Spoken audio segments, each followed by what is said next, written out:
Number 3. Hours of hidden Fallout Easter eggs and secrets to help you get to sleep.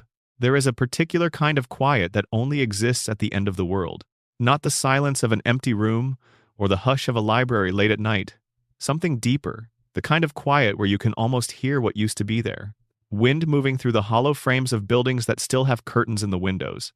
Dust settling on a kitchen table where someone left a half-finished cup of coffee 200 years ago, never intending to walk away from it. The kind of quiet that holds stories in it, suspended in amber, waiting for someone patient enough to stop and listen. That is what the Fallout series does better than almost anything else in the history of interactive storytelling. It builds a world that whispers. A world where the big, dramatic moments, the explosions and the gunfights and the political intrigue are almost secondary to the smaller things. The details. The notes left on terminals by people who didn't survive. The skeletons arranged in scenes that tell complete stories without a single word of dialogue. The Easter eggs tucked into corners so deep that some of them went undiscovered for years, sitting quietly in the game's code like messages in sealed bottles, waiting for the right explorer to come along and open them. Tonight we're going to find those bottles. We're going to walk through the wasteland slowly, unhurried. The way you'd explore a place you've always wanted to see but can't quite believe you're actually standing in. And along the way, we're going to find things most people walked right past. Hidden things, strange things, funny things, sad things, occasionally unsettling things. The kind of details that make you set down your controller and just sit there for a moment, quietly impressed by the fact that someone, somewhere, spent weeks crafting something that 98% of players would never even notice. So get comfortable. The wasteland isn't going anywhere. Number Section 1. The world before the bombs. Understanding the canvas. Before any of the secrets make sense, you need to understand the world those secrets are hiding in. And Fallout's world is unlike anything that existed in gaming before it arrived. The premise, on its surface, seems straightforward. Nuclear war happened. Civilization collapsed. You're a survivor trying to piece things back together in a landscape that has been fundamentally transformed by radiation and time. But the texture times of that world, the specific flavor of it, is where Fallout does something genuinely original. The creative team behind the original game, assembled at Black Isle Studios in the mid-1990s, made a decision early in development that would define everything that came after. They chose to set the cultural aesthetic of the pre-war world not in the actual 1950s, but in a kind of times-imagined times 1950s. A version of mid-century America filtered entirely through the optimism and propaganda of the period itself.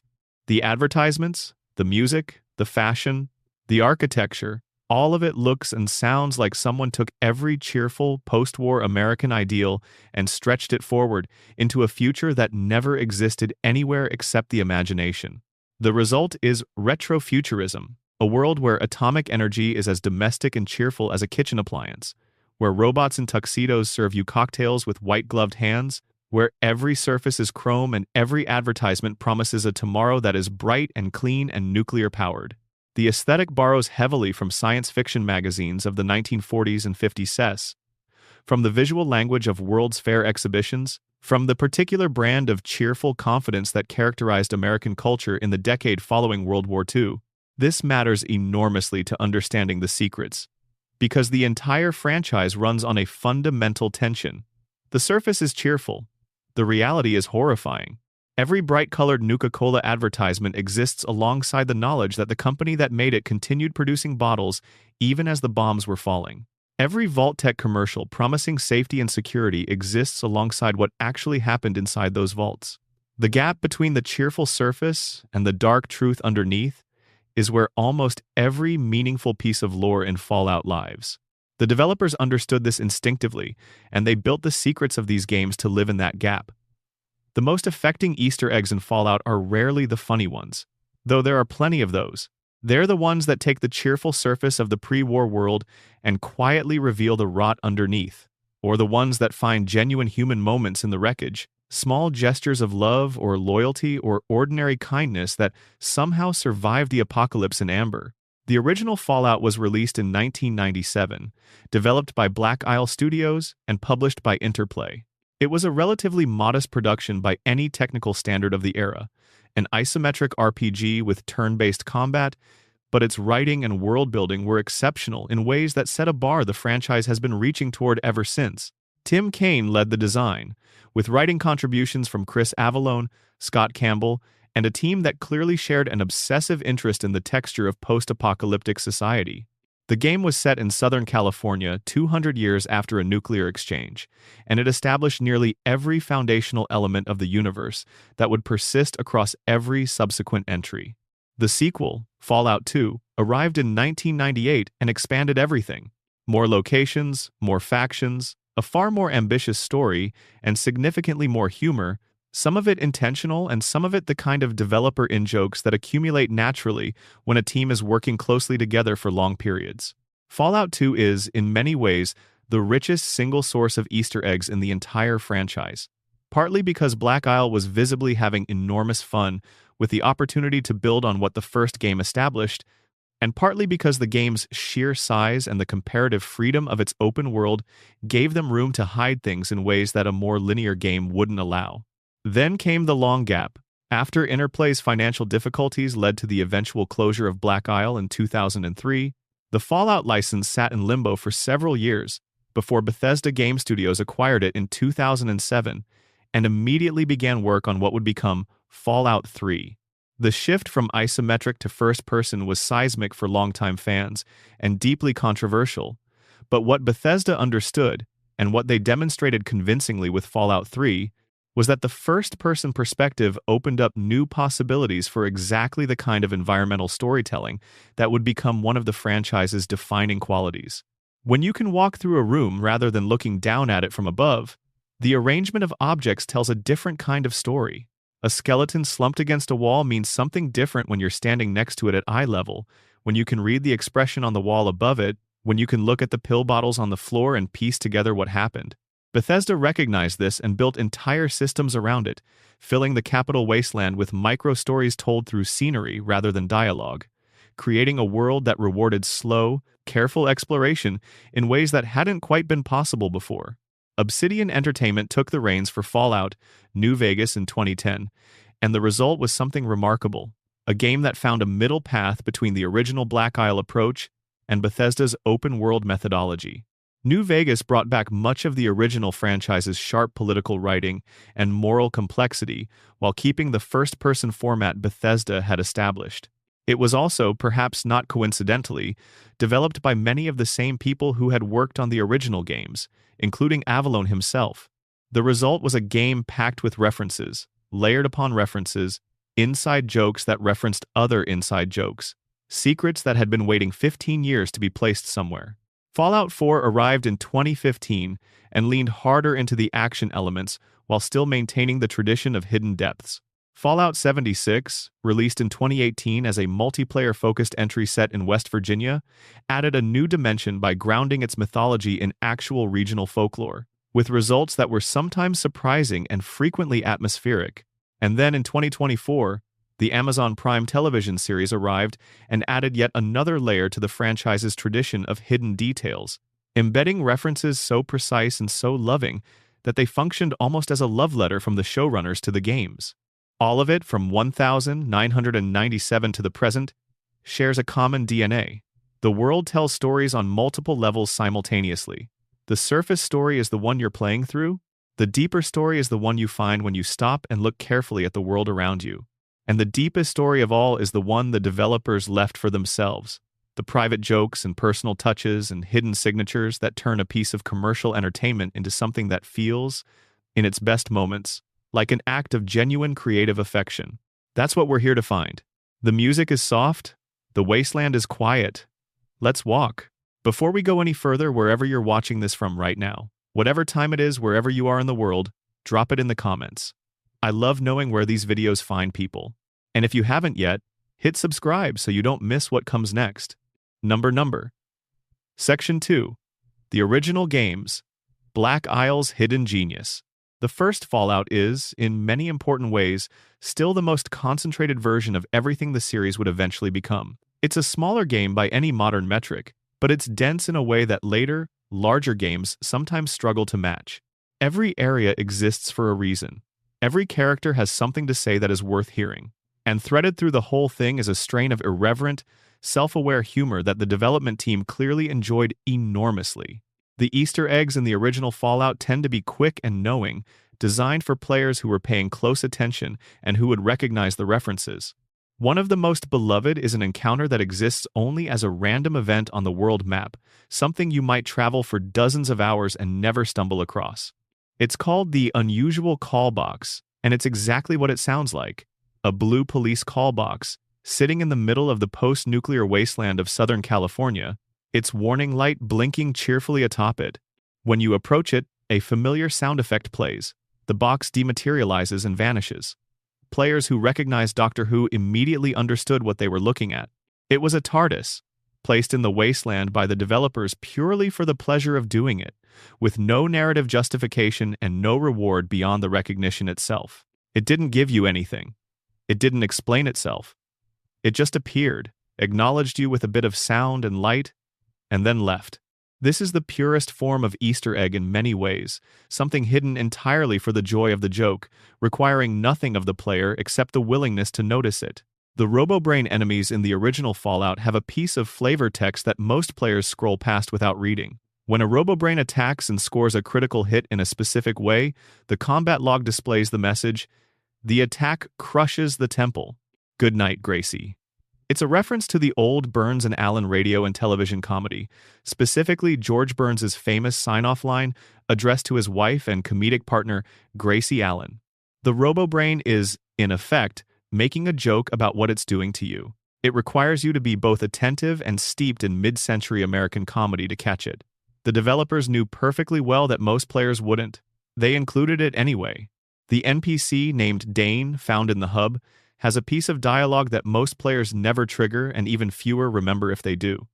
Ask him the right questions and he'll recite a poem. Not a poem that means anything narratively.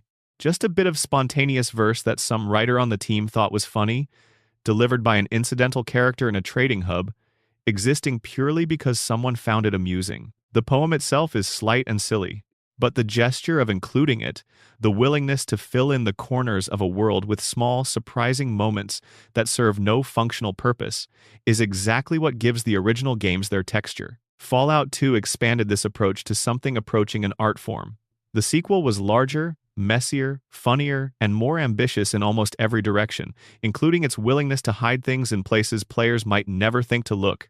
The development team also made a choice that would become one of the most charming recurring elements across the first two games. They put themselves in the world. The graveyard at Golgotha, one of the bleaker locations in a game full of bleak locations, contains tombstones. This is not unusual. What is unusual is that several of those tombstones are inscribed with the names and epitaphs of the Fallout 2 development team. One reads, Jason Anderson, no longer a living god. This is a layered reference. There's a separate Easter egg elsewhere in the game where a psychic NPC announces that Jason Anderson is a living god, which was itself an in-joke about the developer's status among his colleagues. The tombstone is a gentle mockery of the joke, a developer using the game's darkest location to write their own fictional obituary. Other tombstones reference other members of the team. Some are just names. Some have jokey epitaphs. The whole collection gives Golgotha a strange, warm quality underneath its grim aesthetic, as if the developers left a small piece of themselves there deliberately, knowing that only the most curious players would kneel down to read the stones. The graffiti of New Reno, the game's most morally complex and densely written city, includes the names of developers scrawled on walls and surfaces throughout the environment. T. Ray appears as graffiti and also as the head mechanic of a chop shop in the same city, a character who was named directly after the developer Tremel Ray Isaac. One of New Reno's NPCs, if you engage them in certain dialogue, will announce that New Reno was designed by Chris Avallone and scripted by Tom French.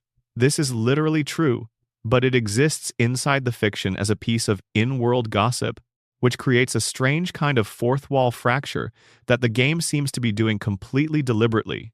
Chris Avallone, who would go on to become one of the most celebrated writers in the history of the RPG genre, is referenced throughout the original games as a running gag. In the first Fallout, a bounty hunter found to the west of the Followers of the Apocalypse compound has the same name as Avallone. When the Fallout Bible, an unofficial document compiling the lore of the first two games, addressed this directly, it explained that it was just a joke from Jess Heinig, one of the programmers. adding that the character has no past and no future. The joke about Avalon having no past and no future was picked up and amplified in Fallout 2, where multiple characters will observe, when asked about certain topics, that the relevant thing has no past and no future. It became a recurring gag about a specific person's willingness to laugh at himself, threaded across 2 entire games and their supplementary documentation. The names of Fergus Urquhart, founder of Black Isle Studios and later of Obsidian Entertainment, appear in Fallout 2 as well. In Arroyo, the Chosen One's home village, a child standing by the well is named Fergus. There's also a second Fergus, serving as a subordinate of President Tandy. The sheer casualness of placing your boss's name on 2 separate minor NPCs in the same game, without comment or explanation, is the kind of quiet, absurdist humor that characterizes so much of the first 2 games' hidden content. Leonard Boyarsky, the lead artist of the original Fallout and one of the primary architects of the series' visual identity, similarly appears as a named NPC in the sequel. Brian Fargo, who headed Interplay and was responsible for greenlighting the original game, is referenced through Fargo Traders, a trading company whose name is a phonetic pun on his surname. These aren't subtle references. They're not trying to be. They're the kind of jokes that work because they're so casual, so undisguised, that they feel less like Easter eggs and more like a team leaving fingerprints on the thing they built. The Fallout 2 world map screen, which players stare at extensively during long-distance travel, has a small detail in its bottom right corner that most players never notice. There, in a corner of the interface that seems designed to hold nothing of interest, is a tiny Star Wars logo. Just the words, small and unobtrusive, sitting in the map screen of a post-apocalyptic RPG for no reason except that someone on the team thought it was funny to hide it there.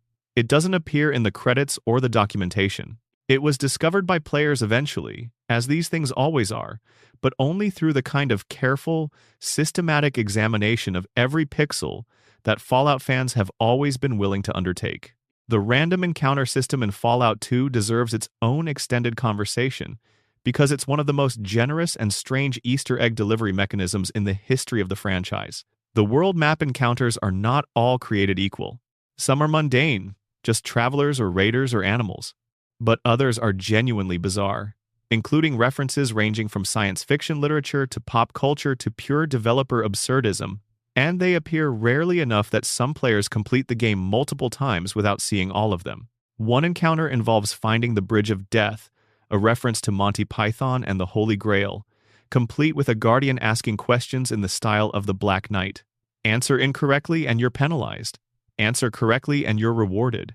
It's a complete Monty Python sketch embedded in the world map of a post-nuclear RPG, executed with just enough information that the reference lands cleanly without over-explaining itself. The Holy Hand Grenade is another Monty Python reference, a unique weapon that can be found in a specific encounter named explicitly after the Holy Hand Grenade of Antioch from the same film, and which functions as a roughly analogous comedic superweapon. The item description cites the Book of Armaments. It existed. Players found it. They were delighted. There's an encounter involving a crashed UFO, which is a callback to a location in the original game that itself referenced the Roswell incident and the general post-war American fascination with flying saucers. The pattern of the Fallout series hiding alien references in its world began from the very beginning and would continue through every subsequent entry. The original game featured an alien crash site as a random map encounter with a living, if confused, alien and their destroyed spacecraft, along with a unique alien blaster that became one of the most sought-after weapons in the game.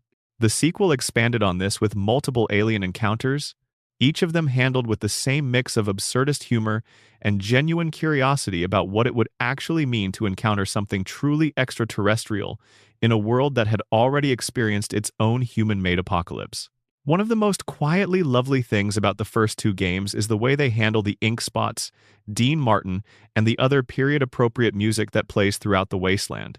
The choice to use actual pre-war music, songs that belong to the real world, rather than being composed specifically for the game, was deliberate and deeply considered.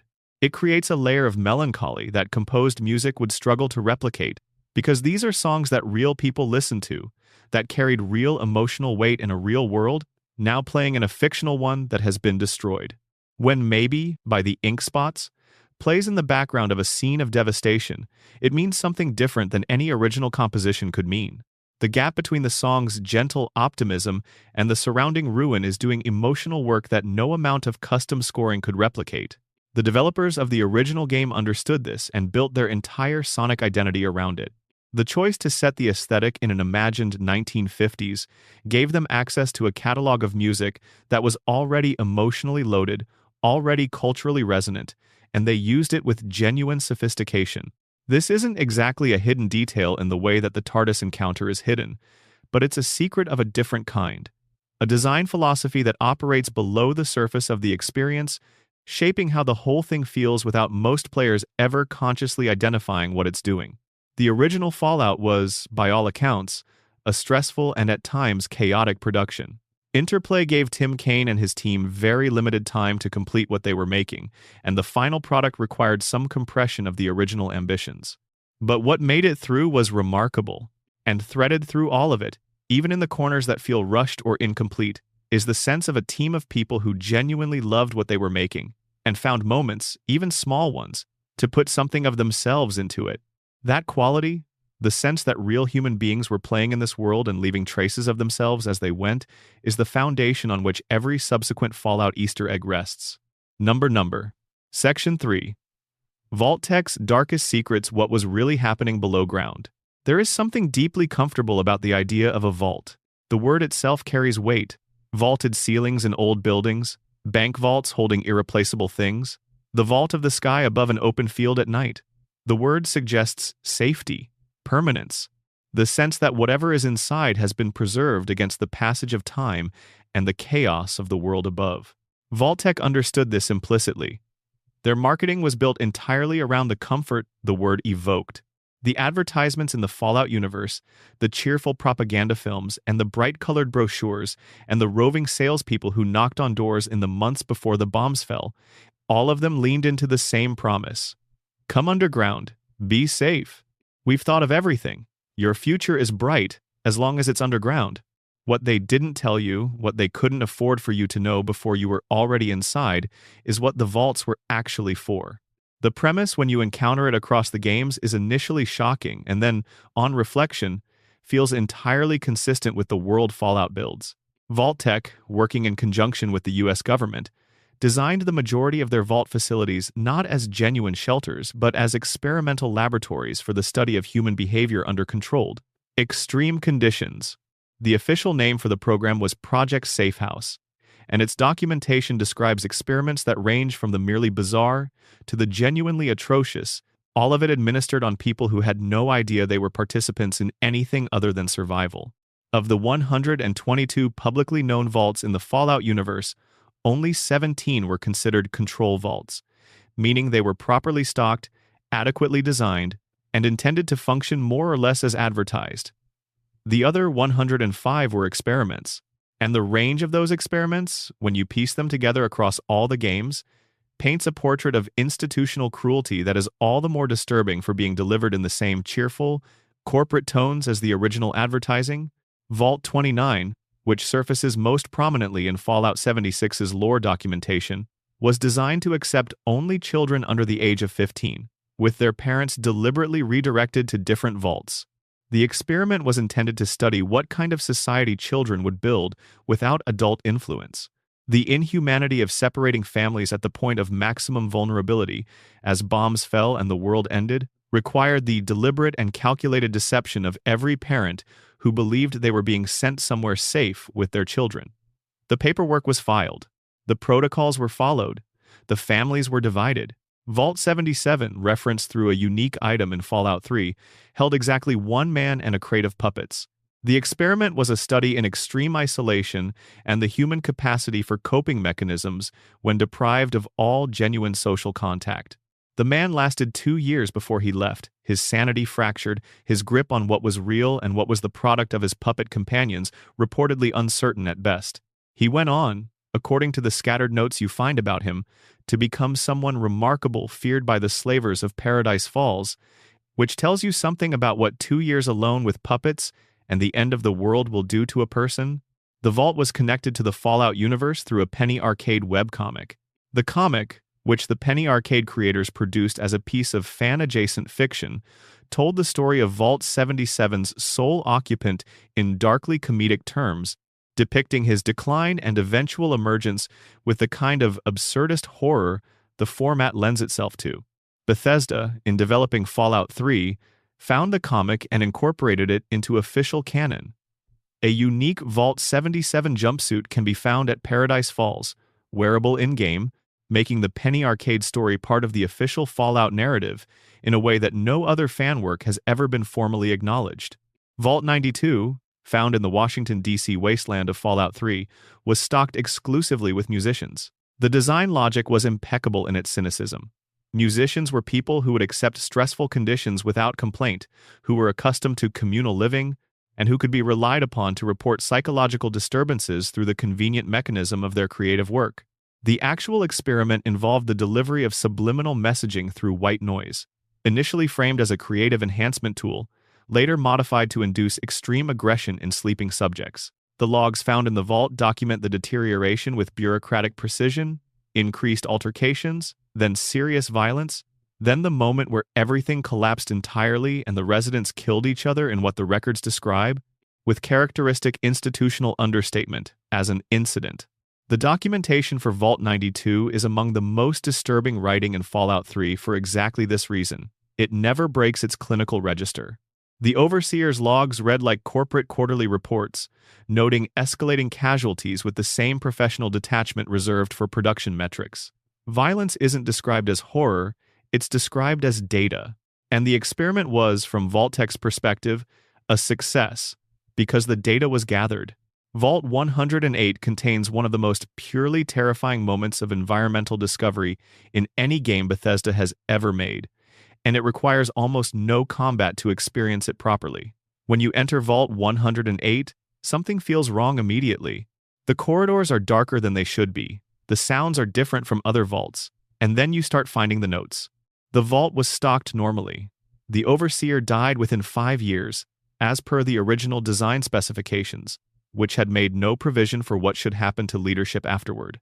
In the absence of governance, the residents of Vault 108 had access to a cloning lab that had been installed as the Vault's experiment, and one resident, a man named Gary, began producing copies of himself. The Gary clones spread through the Vault, displacing or killing the original residents, until the entire population of Vault 108 consisted of individuals who shared one man's brain, one man's personality, and one man's complete inability to say anything other than their own name. Walk through Vault 108, and every enemy you encounter will address you in the same way. Gary. Not threateningly, not angrily, just the name, repeated, the only word they know. It sounds almost plaintive at first. By the 20th iteration, it becomes genuinely unsettling.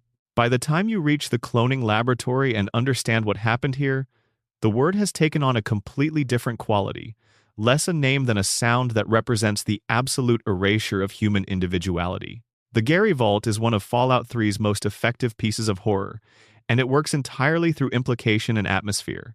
You're never told explicitly what the experiment was supposed to study, or what Vault-Tech expected to learn from a vault full of clones. The fact that this information is withheld feels deliberate. The horror isn't in knowing the experiment's purpose, it's in standing in the aftermath of it and understanding that someone, somewhere, signed off on this as a reasonable thing to do. Vault 87, also in Fallout 3, was the origin point for the super mutants of the Capital Wasteland.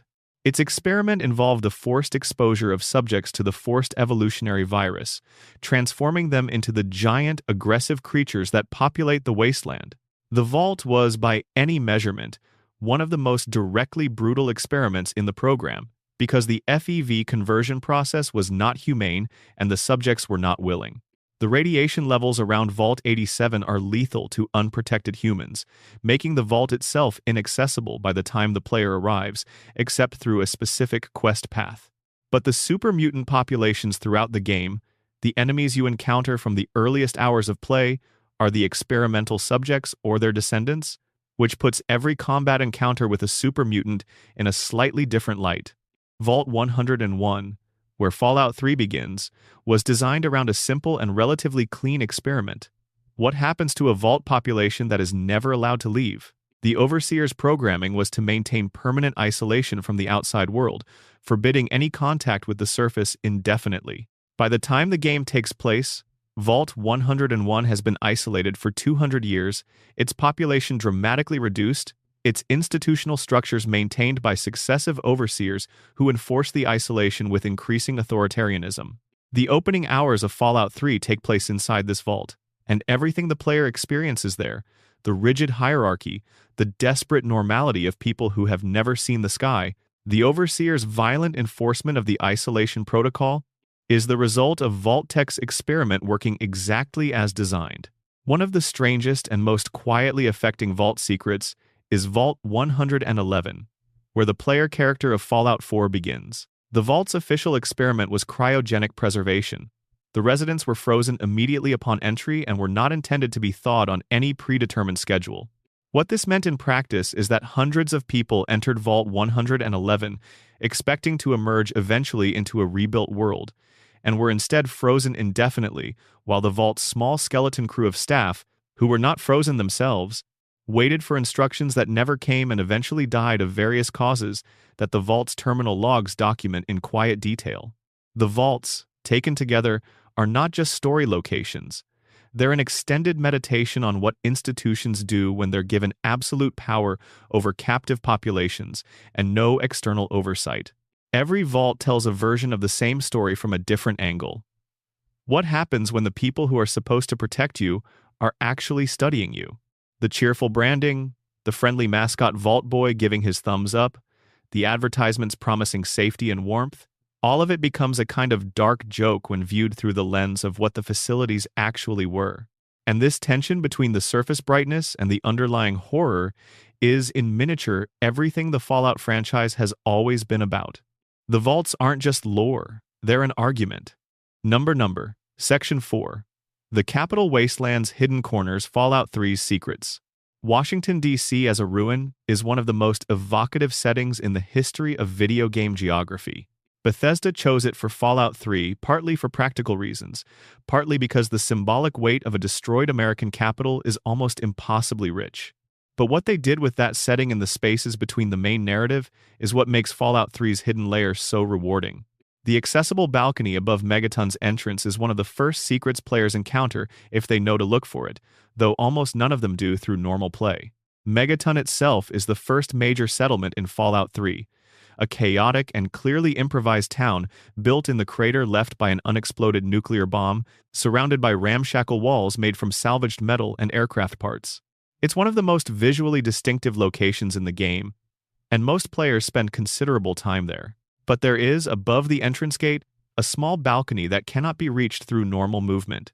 It requires the use of the PC console's no-clip command, which allows you to walk through walls and fly to access it all. When you get there, you find an NPC who is watching over the wasteland from this otherwise inaccessible platform. When you speak to him, he reacts with a specific set of dialogue lines. He asks how you managed to get up there, expresses surprise and mild alarm, and then begins asking you questions. He's not aggressive. He's just genuinely curious about how you found him. This is a developer Easter egg in the purest sense. The NPC was placed there by the team who built Megaton, in a location that could only be found by players using tools that bypass the game's normal structure, with dialogue specifically written for the scenario where someone finds him through those means. He's the game's way of acknowledging that some players will always look for ways to see things they weren't supposed to see, and that the developers found this charming rather than threatening. The Children of Adam, the religious cult that worships the unexploded bomb at the center of Megaton, are one of Fallout 3's richest pieces of thematic content, and they're also a subtle Easter egg. The cult is a direct reference to the 1970 film Beneath the Planet of the Apes, in which a surviving human society deep underground has developed a religion centered on the worship of an unexploded nuclear weapon, which they call the Holy Bomb. The parallels are precise enough to be clearly intentional. The cult in both the film and the game has developed elaborate theological frameworks around a weapon that represents the culmination of the world that destroyed itself, transforming an instrument of destruction into an object of devotion. The Children of Adam become a recurring faction across multiple Fallout games, appearing in Fallout 4 and Fallout 76 as well, where their theology has evolved and fragmented in ways that mirror how actual religious traditions develop over time. But the original germ of the idea is a movie reference, a specific piece of 1970s science fiction about what people do when they're left with the instruments of their own destruction. The Republic of Dave, found in Fallout 3's northeastern quadrant, is one of the game's more deliberately absurdist locations. A tiny nation ruled by a man named Dave, who has given himself the title of president and has written a constitution that primarily concerns itself with his own authority. It's a satirical microcosm of American political culture, played for comedy but not entirely without teeth. And it contains a small, easy-to-miss secret. In the museum and school building, if you move the hot plate off a shelf, there is a small hula dancer figurine where the hot plate was standing. You can't pick it up. It's there for no reason except that someone put it there. The Arlington Cemetery in the western part of the map contains a preservation shelter near its north end that is easy to miss. The cemetery is one of the quieter locations in Fallout 3. Appropriately so, and most players move through it quickly. But the preservation shelter and its contents tell a small, self-contained story that the game communicates entirely without dialogue. The sewerway station, found almost directly below the super-duper mart, contains what appears to be an automated teddy bear factory, a conveyor belt, machinery, and evidence of an assembly process that was producing teddy bears at scale when the bombs fell and has been sitting in exactly the state it was left in ever since. The teddy bear is one of Fallout's most persistent and beloved prop items, found in countless locations throughout the games in arrangements both accidental and clearly staged, and here it has a production source. Someone, somewhere in the pre-war world, decided that what post-war civilization would need most was a warehouse that made stuffed animals automatically. In context, given what the Fallout universe knows about the cynicism of its institutions, this might not have been an entirely innocent enterprise. The unique jumpsuit found in Paradise Falls, the slaver's compound in Fallout 3, is labeled Vault 77 Jumpsuit and represents, as previously mentioned, the canonical incorporation of the Penny Arcade webcomic into official Fallout lore. But the way it's implemented is worth noting in detail.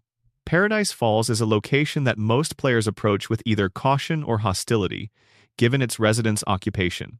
The jumpsuit is in a specific location within the compound, reachable by players who explore carefully. Finding it feels like a discovery rather than a reward, because the game doesn't direct you there and doesn't explain what you've found when you pick it up. The context that makes the item meaningful requires external knowledge that the game doesn't supply. This is a philosophical choice that runs through much of Fallout 3's hidden content. The reward for finding things is finding them, not having them explained to you. The game trusts that players who are curious enough to look in unusual places are curious enough to investigate what they find independently. The Dunwich Building, in the southeastern portion of the Capital Wasteland, is the first major Fallout 3 location to engage directly with H.P. Lovecraft's work. The building is a former headquarters of the Dunwich Corporation, and exploring it involves encounters with waves of feral ghouls and, more unsettlingly, random hallucinations and visions that have no clear mechanical explanation.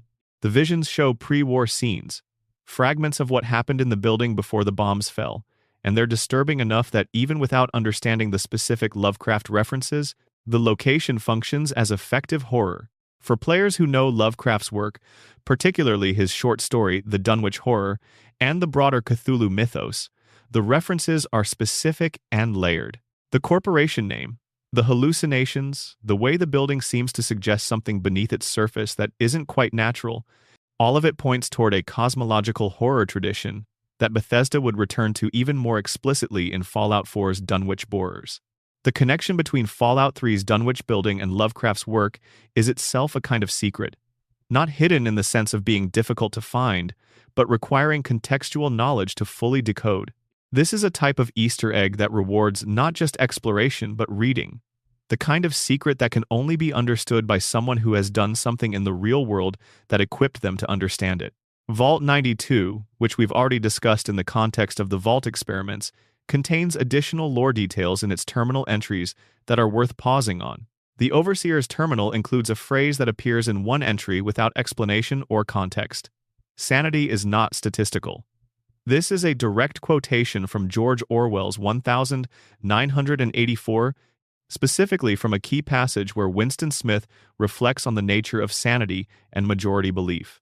In Orwell's novel, the original quote is, "Sanity was statistical," referring to the terrifying logic that if everyone believes something, then believing it is by definition sane. The Fallout terminal inverts the grammar slightly, but the reference is unmistakable. Its placement in Vault 92's Overseer logs, in a vault where controlled psychotic episodes were the experimental goal, gives the quotation a very different meaning than it has in Orwell's context. In the novel, it's a statement about the impossibility of individual resistance to collective madness. In the vault, it reads almost like a justification. The experiment was conducted on people who would have been considered sane by statistical measures, to study what happens when sanity is deliberately disrupted. Whether the overseer wrote the line in earnest or in self-aware irony is left entirely to the player to determine. These kinds of literary references, densely packed, requiring specific knowledge to unpack, and placed in locations that give them contextual meaning independent of the original source, are one of the Fallout series' most consistent and genuinely sophisticated pleasures. They treat the player as a reader in the fullest sense, someone who brings their own history to the encounter and who is rewarded for doing so. The Mr. Gutsy robots that patrol the Capital Wasteland are programmed with combat voice lines, most of which are militaristic and occasionally comically aggressive. One of those lines, delivered in the robotic cheerfulness that characterizes the Mr. Gutsy design, "There is nothing I like better than the smell of plasma in the morning." It is, unmistakably, a Apocalypse Now reference, specifically Lieutenant Colonel Kilgore's famous speech about the smell of napalm. The robot has adapted it for its own weapons and context, with the precise kind of cheerful inappropriateness that characterizes the best Fallout humor. The companion character Sharon, a ghoul mercenary who can be recruited in Fallout 3, has a piece of specific reactive dialogue that triggers when you ask him to switch from melee combat to ranged weapons. His line references the Beatles song "Happiness is a Warm Gun," making him, briefly, a post-apocalyptic ghoul who is quoting a 40-year-old rock song about the particular satisfaction of firearm ownership. It's a tiny moment, lasting 2 seconds at most, and most players who have Sharon as a companion will never trigger it. Someone wrote it anyway. The Lincoln Memorial and its immediate surroundings in Fallout 3 contain one of the game's more thoughtful pieces of environmental storytelling. The memorial itself, in the game's world, has been occupied by former slaves who revere Lincoln's historical legacy, and the Lincoln Memorial Museum contains artifacts and information about the historical president. The quest lines associated with this area involve the political tensions between former slaves and slavers in the Capital Wasteland, and the NPCs in the memorial's underground are named after real historical figures from Lincoln's cabinet and administration. Hannibal Hamlin was Lincoln's first vice president. Leroy Walker, the head of security for the slaves at the memorial, shares a name with Leroy Pope Walker, the first Confederate Secretary of War. Bill Seward references William H.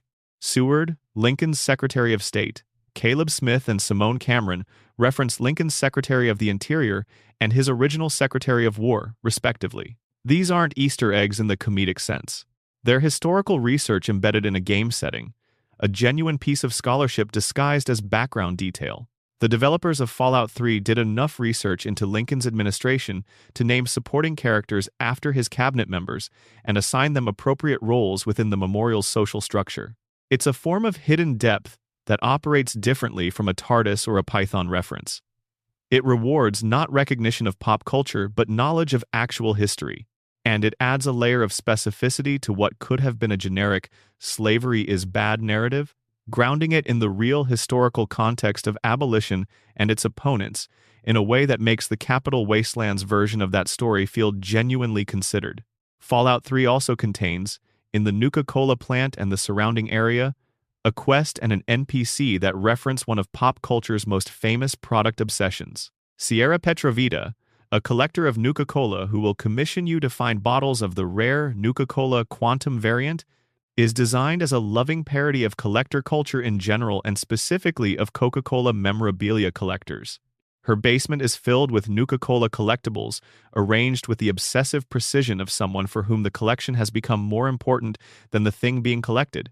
But there's an additional layer. The lore around Nuka-Cola Quantum mentions that the drink got its distinctive glow from a small amount of radioactive strontium. This is a reference to the real-world fact that, original Coca-Cola recipes in the late 19th and early 20th century, included strontium-enriched uranium. This is a reference to the real-world fact that original Coca-Cola recipes in the late 19th and early 20th century, included strontium-enriched uranium. In the late 19th and early 20th century, included small amounts of cocaine as an ingredient. The fictional Nuka-Cola is doing the same thing with a different substance. What was presented as a feature, a special glow, is actually a contamination. The Fallout universe manages to reference both the product and the scandal in the same item. Number Section 5. The Mojave's Mysteries Fallout, New Vegas. There is a particular quality to the Mojave Desert, even in its fictional post-nuclear version, that makes it conducive to secrets. The real Mojave is full of them. Cold War testing sites, forgotten military installations, mid-century roadside attractions slowly being reclaimed by the sand, ghost towns that thrived briefly when something valuable was nearby, and then emptied when it wasn't. The landscape itself seems designed for concealment. Things disappear into it, and stay disappeared, for a very long time. Fallout. New Vegas captures this quality with an accuracy that rewards careful attention. The game was developed by Obsidian Entertainment under a famously compressed timeline, given only 18 months to produce what became one of the most critically lauded entries in the franchise. And yet the density of detail in the Mojave Wasteland, the sheer quantity of things hidden in its corners, suggests a team working at a speed that produced something almost recklessly generous. The cemetery at Goodsprings, the game's starting town, contains a secret that requires both a shovel and the motivation to dig up graves. 3 specific graves in the cemetery, distinguishable from the others if you look carefully at the markers, can be excavated to reveal useful items and a small cache of loot that significantly advantages early game players. The game provides no hint that the graves contain anything. It doesn't mark them differently. It simply trusts that some players, presented with a cemetery and a shovel, will decide to dig. This is a design philosophy that runs through all of New Vegas. The game assumes a certain kind of player engagement and designs its hidden content for that player without making accommodations for players who won't engage that way. If you walk through Goodsprings quickly, on your way to the main quest, the cemetery is just scenery. If you stop and actually explore it, the cemetery has a secret. The distinction is entirely yours to make. The utility poles in Freeside, the poorer district of New Vegas that surrounds the Strip's bright lights, carry small plaques on many of their poles. The plaques read TES-04. Players familiar with Bethesda Game Studios' other major franchise will recognize this immediately. It's a reference to The Elder Scrolls IV: Oblivion, incorporated by Obsidian with presumably affectionate and possibly slightly competitive intent. Bethesda and Obsidian have a specific relationship in the gaming industry. Bethesda owns the Fallout IP and licensed it to Obsidian for New Vegas, making the reference something between a nod to the licensor and a very gentle nudge in the ribs. The Wild Wasteland trait, which players can select during character creation, fundamentally changes what the Mojave Wasteland contains. It's a character trait that flags you as someone who is open to experiencing the stranger side of the post-nuclear world, and its effect on the game is to unlock a parallel set of encounters and events that replace or supplement the standard content with significantly more eccentric material.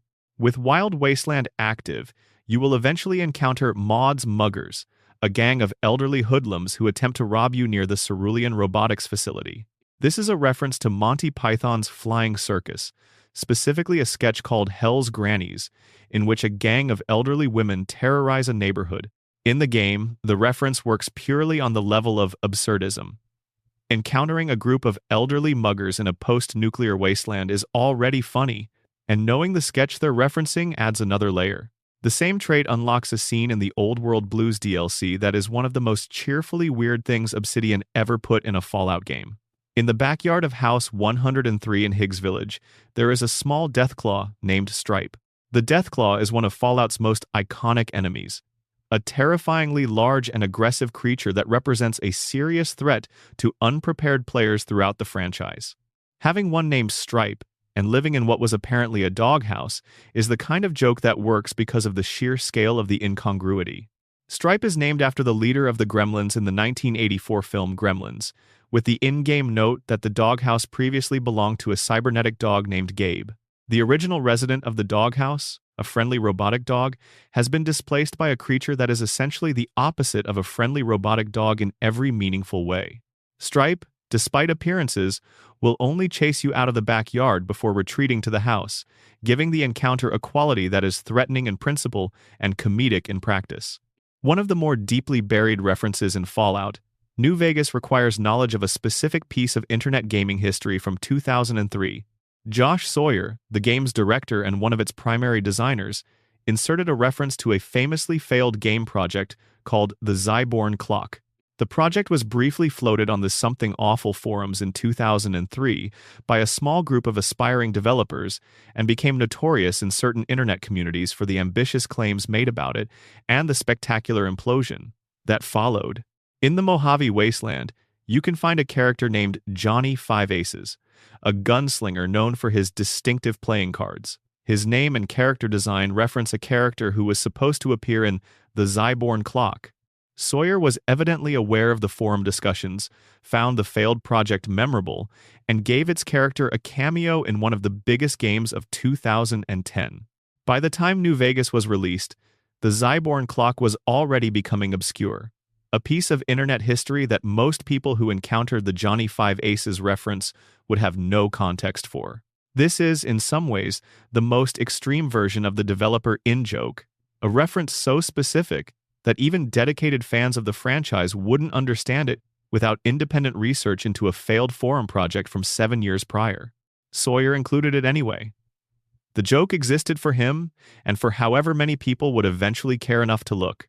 The Basin Creek building in New Vegas is labeled on the map as an ordinary ruin, easily dismissed as one of the many abandoned structures that populate the Mojave. But its interior tells a specific, autobiographical story. The building contains evidence of a car having crashed through an exterior wall, a repeatedly flooded bathroom, an ant infestation, and various other environmental disasters that are carefully staged as historical evidence rather than random damage. The Basin Creek building is a disguised recreation of Obsidian Entertainment's actual former office building, with all of the actual incidents that occurred there during the studio's occupation of the space faithfully recreated in post-nuclear ruin form. A car once crashed into the real Obsidian office building. The bathroom flooded repeatedly. There was an ant infestation. A rat died behind a wall and the smell took weeks to locate and address. These are, by themselves, the kind of unremarkable workplace mishaps that any office accumulates. But Obsidian's decision to immortalize their old workspace as a specific location in the Mojave Wasteland, with its specific disasters preserved in the game's fiction as historical ruins, transforms ordinary workplace inconvenience into archaeology. The Basin Creek building is both a joke and a memorial. The Lonesome Road DLC, considered by many players to be New Vegas's most thematically ambitious piece of content, contains a small creature in a specific location that is itself a reference. In the Divide, the DLC's devastated landscape, there is a fossilized dog named Seymour in the Cave of Abaddon. Seymour is a direct reference to the Futurama episode Jurassic Bark, in which a fossilized dog is discovered and reconstructed. The episode is widely regarded as one of the most emotionally devastating single pieces of animated television ever produced, built around the revelation of how long and faithfully the dog waited for a companion who never returned. Finding Seymour in the Cave of Abaddon, in the middle of a DLC about abandonment and nuclear devastation, lands differently if you know the Futurama reference. The dog in the cartoon waited. The dog in the game is waiting still, fossilized in place, in a world that has been comprehensively destroyed. The resonance between the source material and its application is precise enough that the reference feels like an argument rather than a joke. Some things wait even when there is nothing left to wait for. The Good Springs graveyard contains a tomb that says simply, with no additional context, "Here lies Victor." Victor is the Securitron robot who saves the player character's life at the game's opening. He's a key character in the early hours of the game, and finding his name on a tombstone in the starting area's cemetery, in a game where the player begins with no knowledge of what's coming, is genuinely disorienting. How did Victor's name get on a grave in Good Springs before anything has happened? It's a mystery the game never resolves, adding a quiet layer of strangeness to what might otherwise be read as a simple combat tutorial area. Fallout. New Vegas includes references to virtually every Monty Python film at least once. The holy frag grenades found in a church basement in the Mojave come with a description that cites the Book of Armaments. The dialogue option "I got better" appears in specific conversations as a response to expressions of surprise at your survival, referencing the witch burning sequence from Monty Python and the Holy Grail.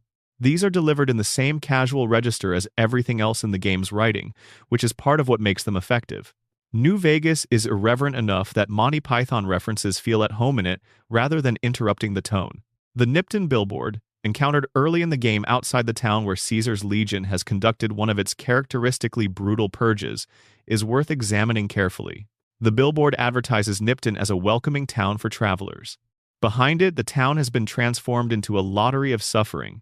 Some residents were enslaved, some were crucified, some were left alive to spread word of what happened. The cheerful advertisement against the background of horror is, again, the essential Fallout structure in miniature. The surface says one thing, the reality is another, and understanding the gap between them is what the franchise asks of its players. Number. Section 6. The Commonwealth's Layered Secrets. Fallout 4. Boston in Fallout 4 is a city haunted by its own history in ways that are visible if you know where to look. The real Boston is one of America's oldest cities, dense with colonial architecture and revolutionary sites, a place where the past is physically present in the built environment in ways that most American cities can't match. Bethesda used this quality deliberately, building a post-nuclear landscape where the ruins of recognizable historical structures sit alongside the generic post-apocalyptic decay, creating a specific geography that rewards players who know their Boston history. But the secrets in Fallout 4 go deeper than geography. They go down, specifically down, into the places where the game hides its strangest and most atmospheric content. Dunwich Borers is, by general consensus, the most elaborately constructed piece of horror in the entire Fallout franchise. It is a marble quarry in the northeast of the Commonwealth, taken over by a gang of raiders called the Forged, and at first glance it presents as a reasonably standard combat location. Clear the enemies, loot the containers, find the bobblehead. But Dunwich Borers has a depth, in the most literal sense, that most combat locations don't.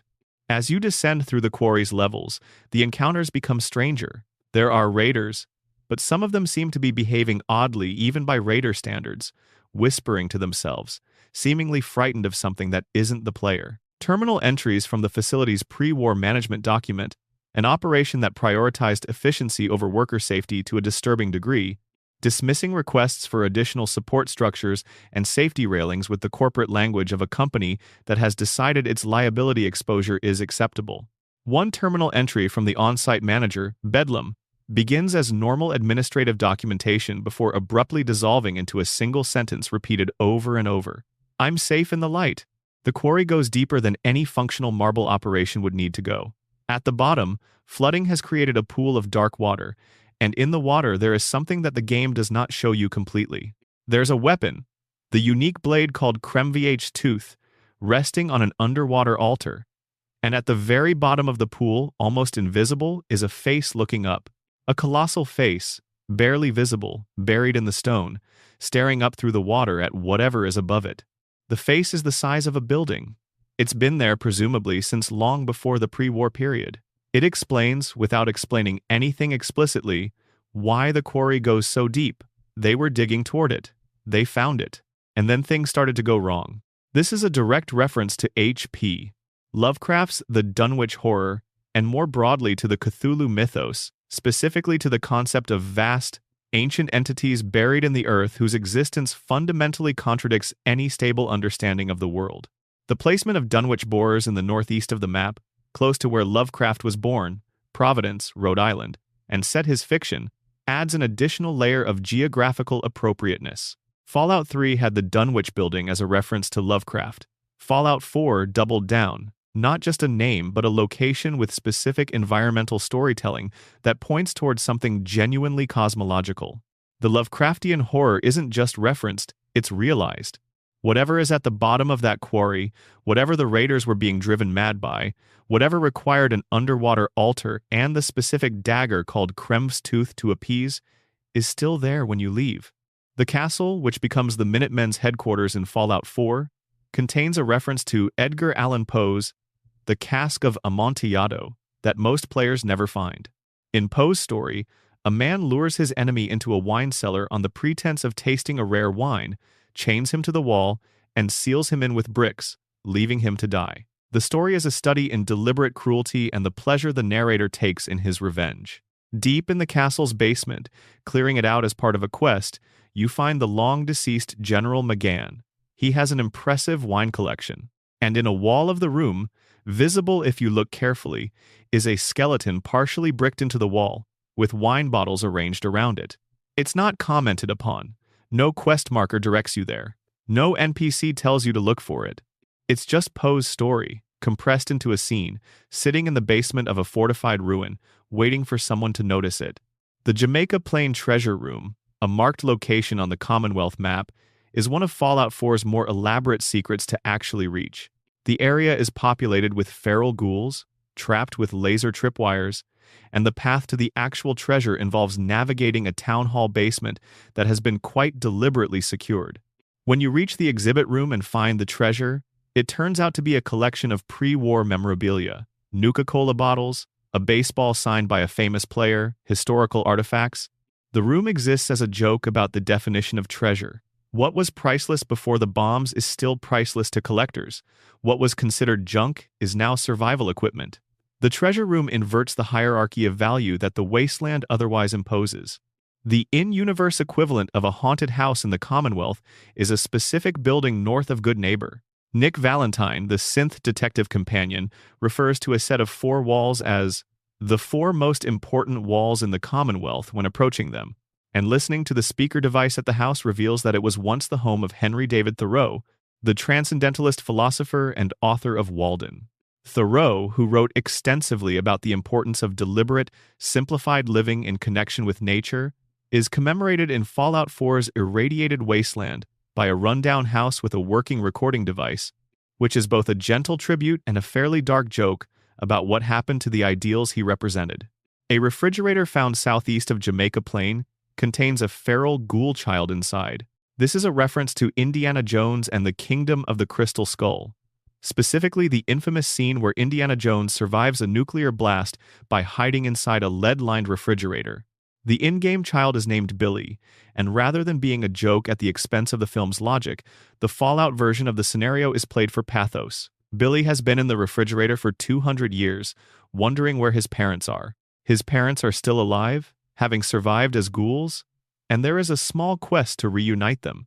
The reference works partly because of its source material, and partly because of what Fallout does with it, taking a cinematic absurdity and imagining its logical, emotional consequences. The PIN code that Sean provides to access the Institute's most sensitive areas is 9003. In Terminator 2, Judgment Day, John Connor uses the PIN 9003 to access an ATM at the start of the film. This is a number with no narrative significance to Fallout 4's story independently, which makes its appearance as a plot-critical code either a very specific piece of research or a very casual Easter egg. Given that Fallout 4's narrative involves the player's son being raised to lead an organization that seeks to control the future of post-human life, the Terminator 2 reference isn't entirely without thematic relevance. Pickman's Gallery, a named location in Boston, is the most direct Lovecraft reference outside of the Dunwich Borers. H.P.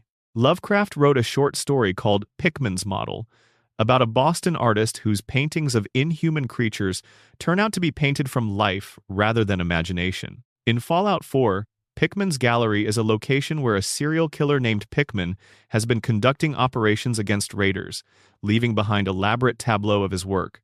The location turns what was already a disturbing Lovecraft story into something even darker. The painter exists, but his paintings are superseded by the real thing, by physical arrangements of the dead that the actual Pickman's Model only depicted. The Prydwen, the Brotherhood of Steel's massive airship that arrives dramatically over the Commonwealth partway through Fallout 4's main storyline, has a small botanical garden aboard it. Among the plants growing there is Nirnroot, the distinctive glowing plant from the Elder Scrolls series, specifically from Skyrim. Finding Skyrim's most iconic collectible growing aboard the Brotherhood of Steel's flagship isn't commented upon in any dialogue. It's just there.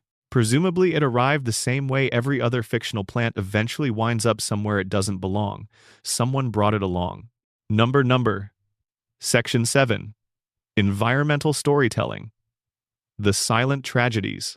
Walk slowly enough through any Fallout game, and you will eventually stop moving entirely, arrested by something that isn't a quest or a combat encounter or a piece of mechanically significant content.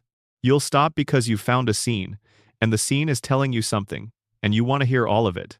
This is the art of environmental storytelling, and no franchise practices it more consistently or more affecting than Fallout. The games are full of stories told entirely through the arrangement of objects, the positioning of remains, the combination of a specific location and specific items that together imply a complete narrative without ever stating it. One of the most famous of these scenes is found in Fallout 3, where players discover the skeleton of a man in a specific room, his arms extended and wrapped around two smaller skeletons, the size of children. There's no note. There's no quest associated with it. There's no dialogue anywhere in the game that references this specific man or these specific children. There's just the scene and the understanding it requires. At the moment the bombs fell, a parent ran to their children and held them. The scene works because of its silence. If there were a holotape recording the man's last words, or a note explaining who they were, it would reduce the moment to a piece of documented history. In silence, it becomes something else. It becomes the experience of discovery, of understanding, of the slight physical sensation that comes from seeing something true about human behavior expressed in a fictional setting. The specific identity of the man and his children doesn't matter. The gesture matters. The gesture is the thing. Bethesda's level designers have discussed this practice in interviews, explaining that these scenes are carefully composed. They're not accidental arrangements of randomly placed props. They're intentional tableaux designed to imply specific backstories, while leaving enough unsaid that the player's imagination completes the picture. The constraint they work within is that everything must be communicated through objects alone, because the characters involved are dead and therefore silent. It's a form of storytelling that has more in common with film composition or theater staging than with prose or dialogue writing. The teddy bears scattered through every Bethesda game deserve special attention. They appear in hundreds of locations throughout the Fallout games, often in arrangements that range from accidental seeming to clearly deliberate. Some are posed with miniature furniture, given the appearance of tiny domestic scenes. Some are arranged with weapons or in vehicles, or in places where their presence seems impossible. The teddy bear has become a signature of environmental storytelling in Bethesda's games, partly because the toy itself is such a rich symbol. Soft, cheerful, designed for children, it carries an inherent implication of innocence and domesticity that makes its presence in post-nuclear ruins immediately poignant. A teddy bear found propped up in a child's bedroom, surrounded by the artifacts of a normal childhood, tells one kind of story. A teddy bear found seated in a miniature chair at a miniature table with a miniature meal prepared in front of it tells another. A teddy bear found at the controls of a vehicle, or armed with a tiny weapon, or positioned behind a desk in an executive office with a corporate ID badge around its neck, tells something else entirely. The toy is stable across all of these arrangements, but the context transforms its meaning completely. The pre-war terminal entries throughout the games function as an extended form of environmental storytelling as well, though they involve text rather than objects. The best of them are remarkable pieces of compressed characterization. The message from a supervisor noting that a specific employee has been out sick and asking colleagues to cover their shifts, followed by a later entry that trail off mid-sentence, are sufficient to imply an entire arc. You don't need to know the employee's name or history. The pattern of normal correspondence interrupted is enough. One category of terminal entry that appears across multiple games involves people who clearly had no expectation that they would ever stop writing. Personal logs written in the confident present tense, recording ordinary anxieties and ordinary frustrations that end not with a conclusion but with the next thing that happened. The bomb fell in the middle of someone's complaint about their upstairs neighbor. The crisis arrived mid-thought, mid-sentence, mid-life. The incompleteness is the point. The skeleton arrangements in Fallout 4 are particularly rich because the first-person perspective allows you to stand among them rather than looking down at them from above. One notable arrangement places two skeletons in a bedroom, their positions suggesting the specific and private intimacy of people who died in their sleep holding each other. There's no note. There's no associated quest. The room is in a residential building in the Commonwealth, and it's one of hundreds of similar locations in the game. Someone arranged those skeletons with care, imagined the people they represented, and then moved on to the next room. The Museum of Witchcraft in Salem, accessible in Fallout 4, contains an extended horror set piece that uses environmental storytelling to build genuine dread. The museum is dark, and your flashlight reveals things in pieces. a mannequin arranged to suggest attack, evidence of something large moving through the space, sounds that the game generates to imply a presence you can't see. Eventually, you find a deathclaw nesting in the basement, guarding a marine's distress beacon. The marine, it's implied, was trying to lead the deathclaw away from somewhere and got trapped. The scenario, assembled from physical evidence and a few audio recordings, functions as a small, complete horror story. The locations throughout New Vegas that reference real-world historical tragedies are handled with more restraint than their game mechanical contexts might suggest. The Divide setting of the Lonesome Road DLC is a landscape that has been destroyed not once but twice, first by the bombs, then by a second catastrophe caused indirectly by the player character's own past actions. The landscape itself is the evidence of what happened, rendered in cracked earth and uprooted architecture and the permanent weather system of a place that has been permanently destabilized. Walking through the Divide slowly, reading the environmental details rather than pushing through to the next combat encounter, reveals a remarkable amount of care. The pre-existing infrastructure of the Divide, the pre-war settlement that existed there before both catastrophes, is legible in the ruins if you take the time to read them. There's a highway. There are the foundations of buildings. There are the artifacts of ordinary domestic life, now compressed and scattered by forces that no domestic architecture was designed to withstand. The DLC's narrative asks you to reckon with the consequences of actions you don't remember taking. The environment of the Divide makes that reckoning physical. You can see what happened here in the ground itself. The Fort Independence dungeon in Fallout 3 contains, in its lower levels, a scene that is one of the sadder pieces of environmental storytelling in that game. The location has been used by a group of outcasts who have established a community around salvaging and trading, and most of the location is occupied by functional, if grim, infrastructure. But in the lower levels, there are the remains of what appears to have been a laboratory, and the laboratory contains evidence of experiments that the outcast community's surface-level pragmatism doesn't quite prepare you for. The transition from the functional present of the location to the dysfunctional past is accomplished entirely through the difference between what the current inhabitants have created and what they're living on top of. There is a bus stop in the capital wasteland. It exists at a specific map location, it has a bench, it has what appears to have been a schedule of some kind on the wall behind it. There is no bus. There will never be a bus. The schedule is 200 years out of date, and the road it served has been turned into rubble and irradiated dust. The bench is there, and the stop is there because the world that built them didn't know what was coming. Which is true of everything in the wasteland, but somehow more concentrated here. This specific piece of infrastructure was built for the purpose of waiting for something, and it has been waiting, in its way, ever since. The small gestures of love are the hardest ones. The couple who clearly died together positioned to show they were holding hands. The collection of children's drawings found in a location that suggests no child could have survived there long. The pet food bowl, full, placed carefully in a specific spot in what was once a kitchen, where someone's last act before the end was to make sure their animal would be fed. These aren't dramatic. They're not spectacular. They don't require combat or exploration or puzzle solving. They require only the willingness to stop and look at something quietly and let it mean what it means. That's the deepest secret in Fallout.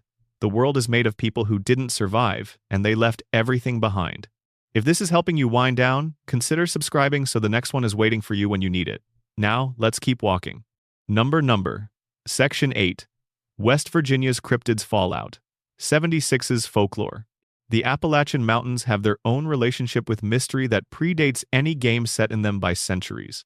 The region's isolation, its deep woods and narrow hollows, its tradition of self-sufficient communities that developed in relative separation from the broader cultural currents of American society, all of it contributed to a rich folklore tradition that kept alive stories and legends that other parts of the country lost earlier. Appalachian folklore includes traditions of both European and indigenous origin, layered together across generations of settlement, producing a mythological landscape that is distinctive and genuinely strange.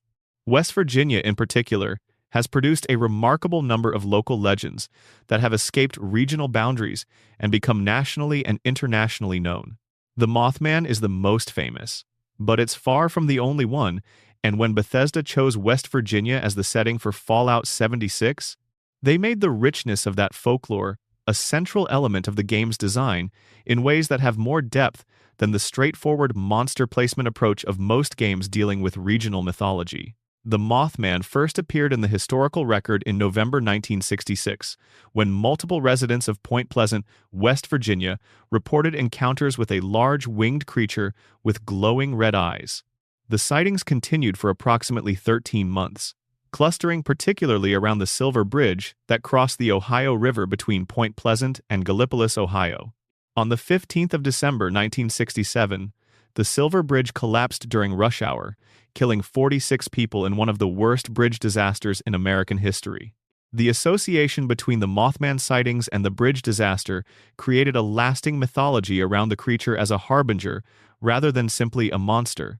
Something that appears not to cause disaster but to witness it, to be present at catastrophes as a kind of omen. John Keel's 1975 book, The Mothman Prophecies, codified the creature's mythology and was adapted into a 2002 film starring Richard Gere.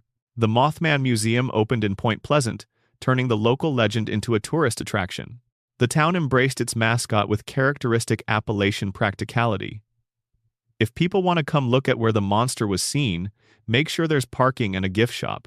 Bethesda engaged with the Mothman legend at a level of genuine research. Rather than simply placing a large winged monster in the game, they built a context for it. The Cult of the Mothman, a pre-war religious organization in Point Pleasant that had been worshipping the creature for years before the bombs fell, building shrines and developing theological frameworks around its appearances and its apparent ability to predict or forestall disasters. This isn't just set dressing. The Cult of the Mothman has its own internal politics, its own theological disputes, and its own relationship with the broader pre-war society that the holotapes and terminal entries scattered around Point Pleasant document. The in-game Mothman can be encountered as a rare spawn in multiple locations across Appalachia, and the encounter design reflects the original folklore. It doesn't immediately attack, it watches. It stands at a distance with its glowing red eyes, maintaining a kind of alien attention on the player before either flying away or, in certain circumstances, becoming hostile. The design decision to make the creature's default behavior observation rather than aggression is a small but meaningful piece of research.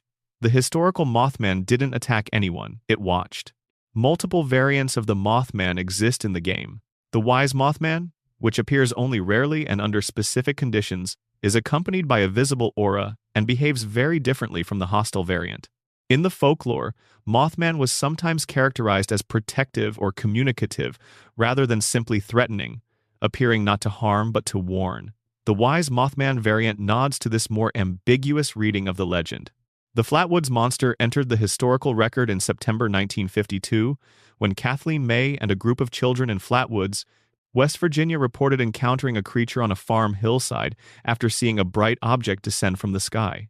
The creature they described was approximately 10 feet tall, with a spade-shaped or hood-shaped head, glowing eyes, and a dress-like lower body that hovered above the ground. The encounter lasted only a few seconds before the creature emitted a hissing sound, and the witnesses fled.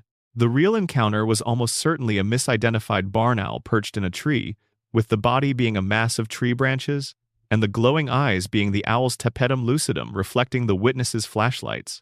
But the specific visual details of the original report, the tall hood-like shape, the hovering, the glowing eyes, made for such distinctive imagery that the Flatwoods monster became one of the more recognizable cryptids in American folklore.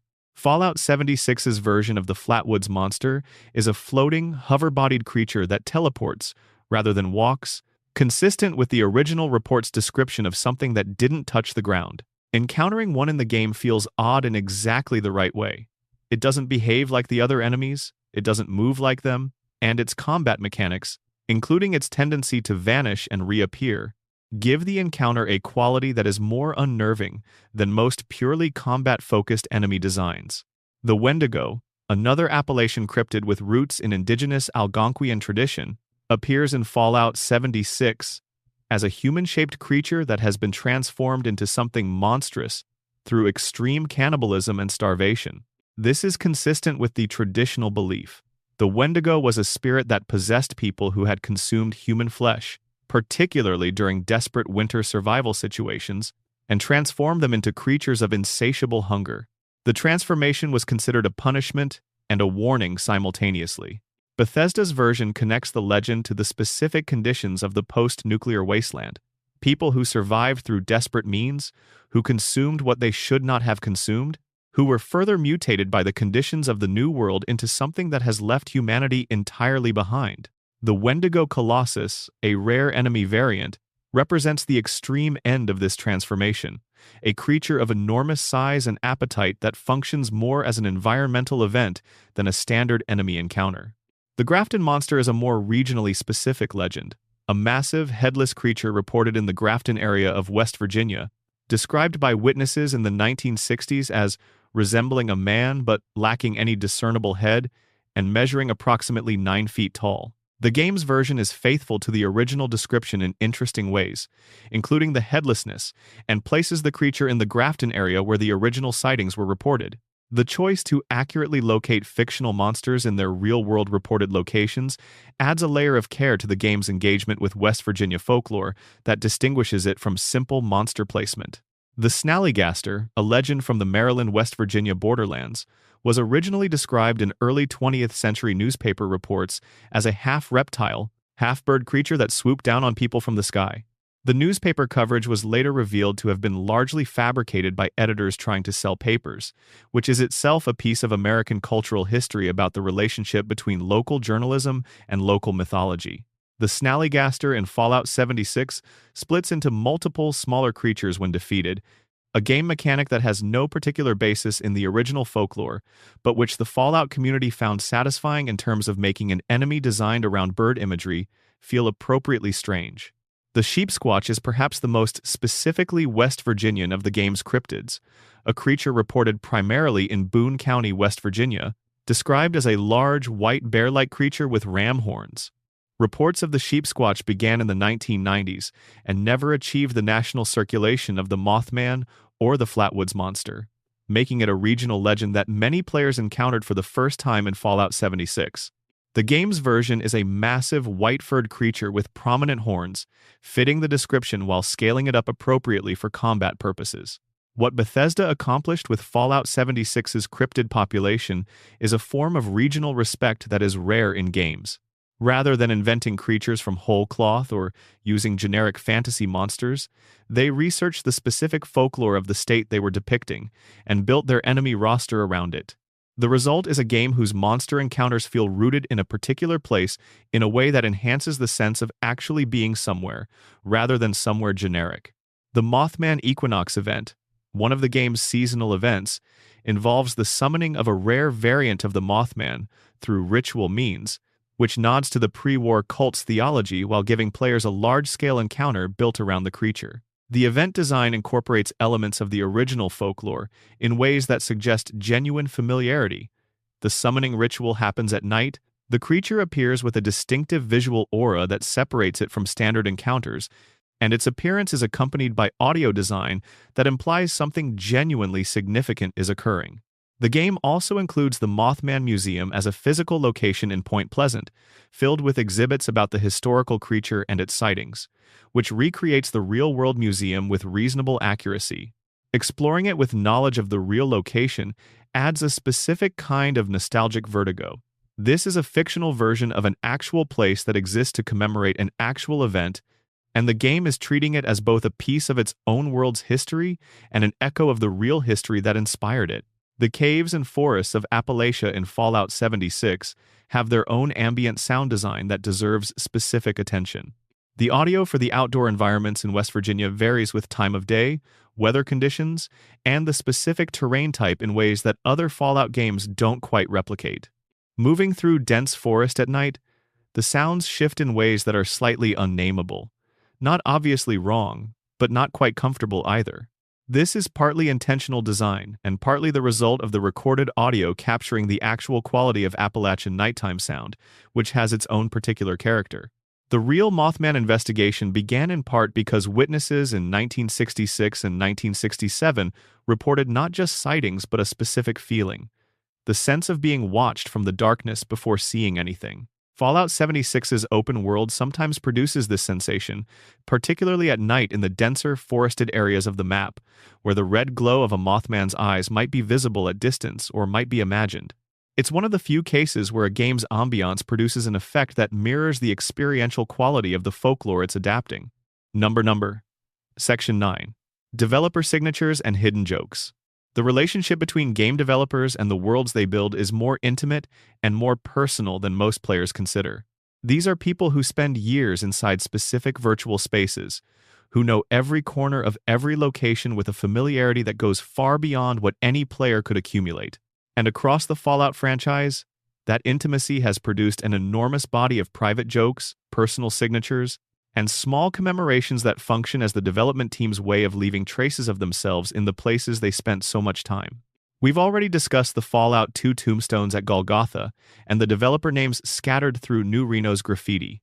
But the tradition of hiding themselves in the wasteland continued across every subsequent game in the franchise, evolving from simple name placement into something more elaborate and occasionally more surreal. The Bassin Creek building in New Vegas, which we visited earlier, is one of the most autobiographical pieces of developer humor in any game. But it's worth dwelling on the specific nature of what Obsidian did there. They didn't just put their names on a wall or name an NPC after a colleague. They recreated their actual physical workspace, faithfully documented its specific unglamorous history of small disasters, and then placed that recreation inside a post-nuclear ruin. The effect is to treat the ordinary history of an office building with the same archaeological seriousness that the game applies to pre-war human civilization. The car crash into the building, the repeated flooding, the ant infestation, the rat behind the wall smell that took weeks to address. All of these become historical evidence in the same register as the terminal entries documenting the last days of Vault-Tec. It's an absurdist move that also manages to be genuinely affectionate. The Bassin Creek building is, in its way, a monument. Not to anything grand, just to the experience of having worked in a specific place, with specific people, at a specific time. The building itself may have been demolished by the time New Vegas shipped. The game preserved it. The no-clip balcony guard in Megaton, discussed earlier, deserves additional consideration as a particular type of developer humor. The guard is there because someone on the Fallout 3 team knew that players with access to the PC console would eventually use no-clip to explore every inaccessible space in the game. The guard is the game's acknowledgement of those players, a small wave from the development team to the most technically inclined explorers. The dialogue lines the guard delivers when you speak to him are written with awareness of exactly who would be finding him and how. How did you get up here? Is a question from the developer to the player, routed through an NPC. This kind of meta-awareness, where the game acknowledges the existence of players who will use technical means to access things they weren't supposed to, appears across several Fallout games in different forms. It represents a philosophy of development that treats the game as an ongoing conversation between makers and audience, rather than as a finished, sealed product. The secrets that exist specifically for the players who will look for them, the ones that reward technical sophistication or extraordinary patience, are different in kind from secrets that reward simple exploration. They're the developers writing to their most dedicated audience specifically. Fallout 3's writing team included a specific category of joke that appears throughout the game's terminal entries and notes. The workplace humor of people who didn't expect anyone to read what they were writing because the world they were writing in was about to end.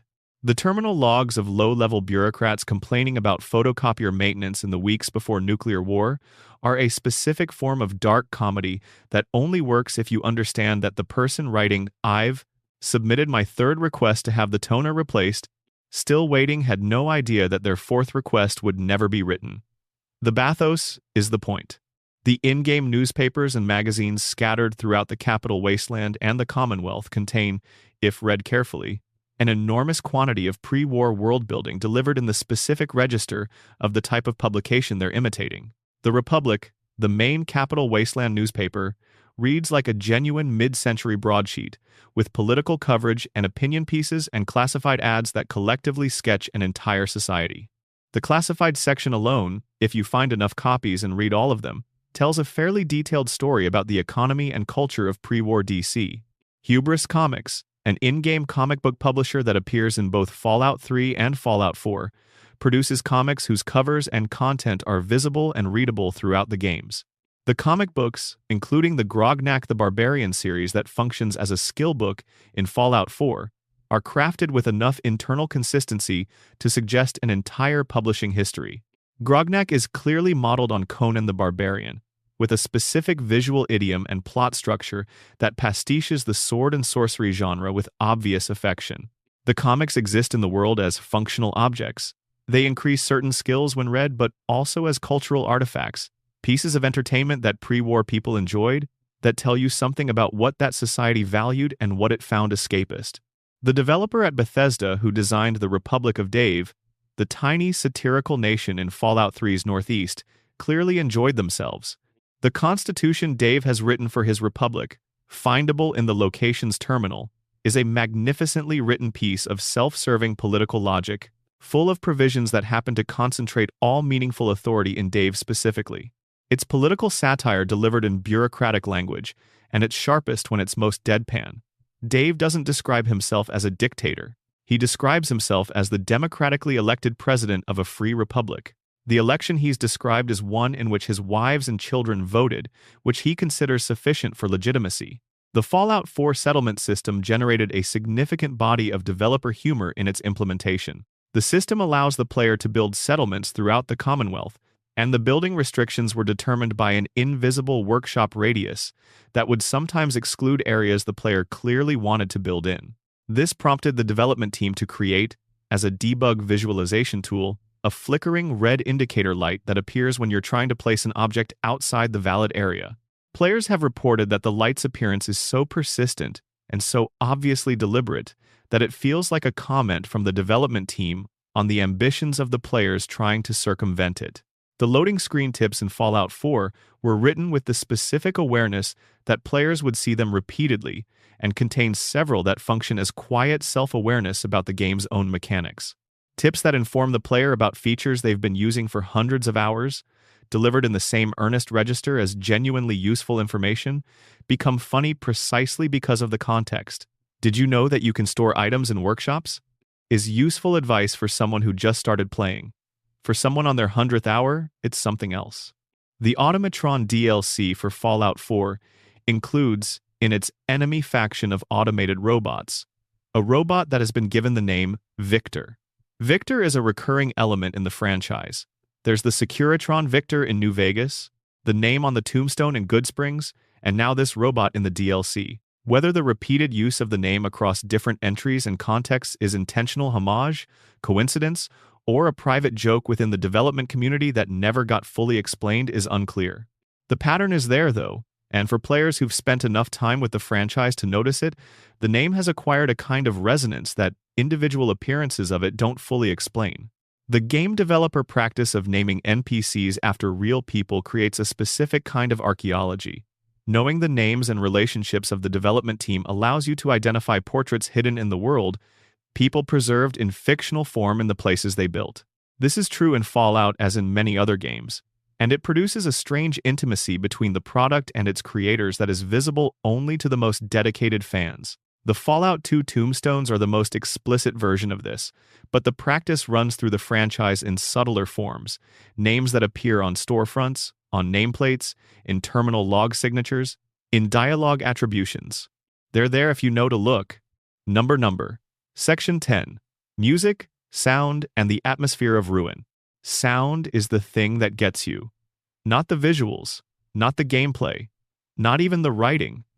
Though the writing in the Fallout series is frequently excellent, it's the sound that settles around you when you're in the wasteland, the specific texture of it, that creates the feeling of being somewhere genuinely distinct from everywhere else. The decision to use pre-war popular music as the diegetic soundtrack of the wasteland was one of the most consequential artistic choices in the franchise's history, and it was made for the original game based on a fairly simple observation. If there's a nuclear apocalypse and no new music is being produced, the radio stations that survive will have nothing to play but whatever music existed before the bombs fell. 200 years of airplay from the mid-20th century library would create a specific, recognizable sonic environment that carries enormous emotional weight precisely because the music isn't fictional. The Inkspots, who perform Maybe and It's All Over But the Crying, and other songs that recur throughout multiple Fallout games, were a real American vocal group who recorded primarily in the late 1930s and 1940s. Their sound, harmonically sophisticated and emotionally direct, carries connotations that a piece of music composed specifically for a video game would struggle to replicate. When the Inkspot's warm harmonies play over a landscape of ruin, the gap between the emotional world the music was created in and the world it's now playing in is doing specific and irreplaceable work. These are songs about love and loss, and the particular sweetness of nostalgic sadness, and hearing them in the wasteland makes the wasteland feel, paradoxically, more inhabited, because the music was made by and for a world that was full of people. Dean Martin, Billie Holiday, Roy Brown, the Andrew Sisters, the roster of artists whose music plays on the in-game radio stations across the franchise is a survey of mid-century American popular music chosen to represent the specific cultural moment the games are trying to evoke. The choices are curatorial decisions about what kind of past the post-war world is nostalgic for, and they shape the emotional texture of each game in ways that are difficult to fully separate from the gameplay experience. I Don't Want to Set the World on Fire by the Inkspots became the defining song of the franchise after its use in Fallout 3's promotional materials and the game itself. The song's title functions as a statement of modest ambition, which in the context of a world that actually set itself on fire becomes dark comedy. The lyric, "I've lost all ambition for worldly acclaim, I just want to be the one you love," acquires a specific poignancy in a world where worldly acclaim is no longer a meaningful concept, and where love, in all its forms, is one of the only things the apocalypse couldn't fully destroy. The radio stations in each game have their own personalities. Three Dog, the DJ of Galaxy News Radio in Fallout 3, voiced by Eric Todd Dellums, is one of the most distinctive characters in the franchise despite never appearing as a visible NPC. His commentary between songs, his political positions, his evident enjoyment of his own rhetoric, all of it builds a character who feels genuinely present in the world in a way that audio-only characters rarely achieve. Three Dog uses the radio as a platform, and listening to him throughout a playthrough of Fallout 3 provides a running commentary on the player's actions that creates a sense of being observed by someone with opinions about what you're doing. Mr. New Vegas in Fallout New Vegas, voiced by the actual radio personality Wayne Newton, creates a very different radio presence. Where Three Dog is engaged and political, Mr. New Vegas is pleasant and professional in a way that seems specifically calibrated to not have opinions about anything. He functions as an escape from the wasteland's concerns, offering the specific comfort of a radio voice that isn't asking anything of you, just keeping you company. Wayne Newton's actual voice, recognizable to anyone familiar with his decades of Las Vegas performances, adds a layer of real-world resonance that a fictional voice actor couldn't replicate. The ambient sound design of each game is equally considered. The Capital Wasteland has a wind sound that carries a specific frequency, not the neutral wind of open space, but something lower and more mournful, as if the city itself is breathing slowly. The Commonwealth's ambient audio varies between the industrial sounds of Boston's ruins and the strange quiet of areas that have returned to something approaching nature, creating a soundscape that communicates the specific geography of a major urban area in long-term collapse. The Pip-Boy radio in all the games functions as both a survival tool and an emotional regulation mechanism. Turning it on means accepting company, the presence of music and personality in an otherwise empty world. Turning it off creates a silence that feels deliberate rather than natural. Many players report that they leave the radio off during exploration of particularly atmospheric locations, because the silence adds something that the music would take away. This is a design outcome the developers clearly anticipated. The radio exists so that its absence means something. The music of Ron Perlman's narration is a different kind of sound, and its history is worth knowing. Perlman has narrated the introduction to every mainline Fallout game, delivering the franchise's signature line, "War. War never changes," with a weariness that has deepened over the decades since the first game. The line itself was written for the original Fallout, intended as an ironic commentary on the human capacity for repeating the same destructive patterns regardless of what those patterns cost. It was written to be said by someone for whom war is not a dramatic abstraction but a historical fact, something that has been true and will continue to be true because it is in some fundamental way baked into human nature. Perlman's delivery of the line has changed subtly across the games, and players who followed the franchise from the beginning report being aware of this change in ways they find difficult to articulate precisely. The weariness in his voice in later games carries a different quality from the weariness in the original, as if the line has accumulated genuine weight from being said so many times, in so many contexts, about so many different wars. The narration has its own history now, layered on top of the franchise's history and the real world's history, and it brings all of that into the room every time it's heard. The in-game audio logs and holotapes are one of the most consistently moving elements of the franchise's sound design. The best of them are performances as much as recordings, and several of the voice actors involved in the Fallout games have spoken publicly about the specific challenge of performing a character's last words in a way that does justice to the implied context without overemphasizing it. There is a holotape in Fallout 4, found in a specific location that we won't ruin by naming, in which a pre-war resident of the Commonwealth describes their day in ordinary terms, checking items off a mundane to-do list, and then pauses and records a message to a specific person that they clearly thought they would be able to deliver in person. The message is not dramatic. It doesn't reference the bombs or the end of the world. It's just a person telling someone they love them, recording it to be sure it was said. The mundanity of the surrounding to-do list items is what makes it devastating. The ink spot's "I don't want to set the world on fire" ends with a specific line. "In my heart, I have but one desire, and that one is you. No other will do." The franchise's use of this song throughout promotional materials and gameplay environments returns to this line repeatedly, in different contexts, with different implications each time. It's a song about singular devotion, about the narrowing of ambition to one point of focus. In the wasteland, where survival itself can be that singular focus, the song's emotional core lands differently than it would in the domestic context it was written for. This is what the music does throughout the franchise. Not comment on the world, but inhabit it. Bring its own emotional history into contact with the game's emotional history, and produce something in the space between them. Number. Section 11. The TV show's Hidden Layer. The Amazon Prime Video Fallout television series, which premiered in April 2024, represents one of the most successful translations of a video game franchise to another medium in recent memory.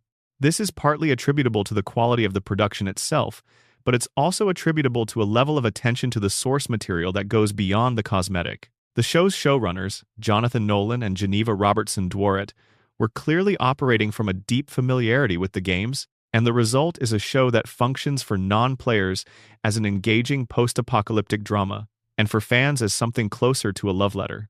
The Easter eggs and hidden details in the show operate on multiple levels simultaneously, which makes cataloging them feel almost inadequate.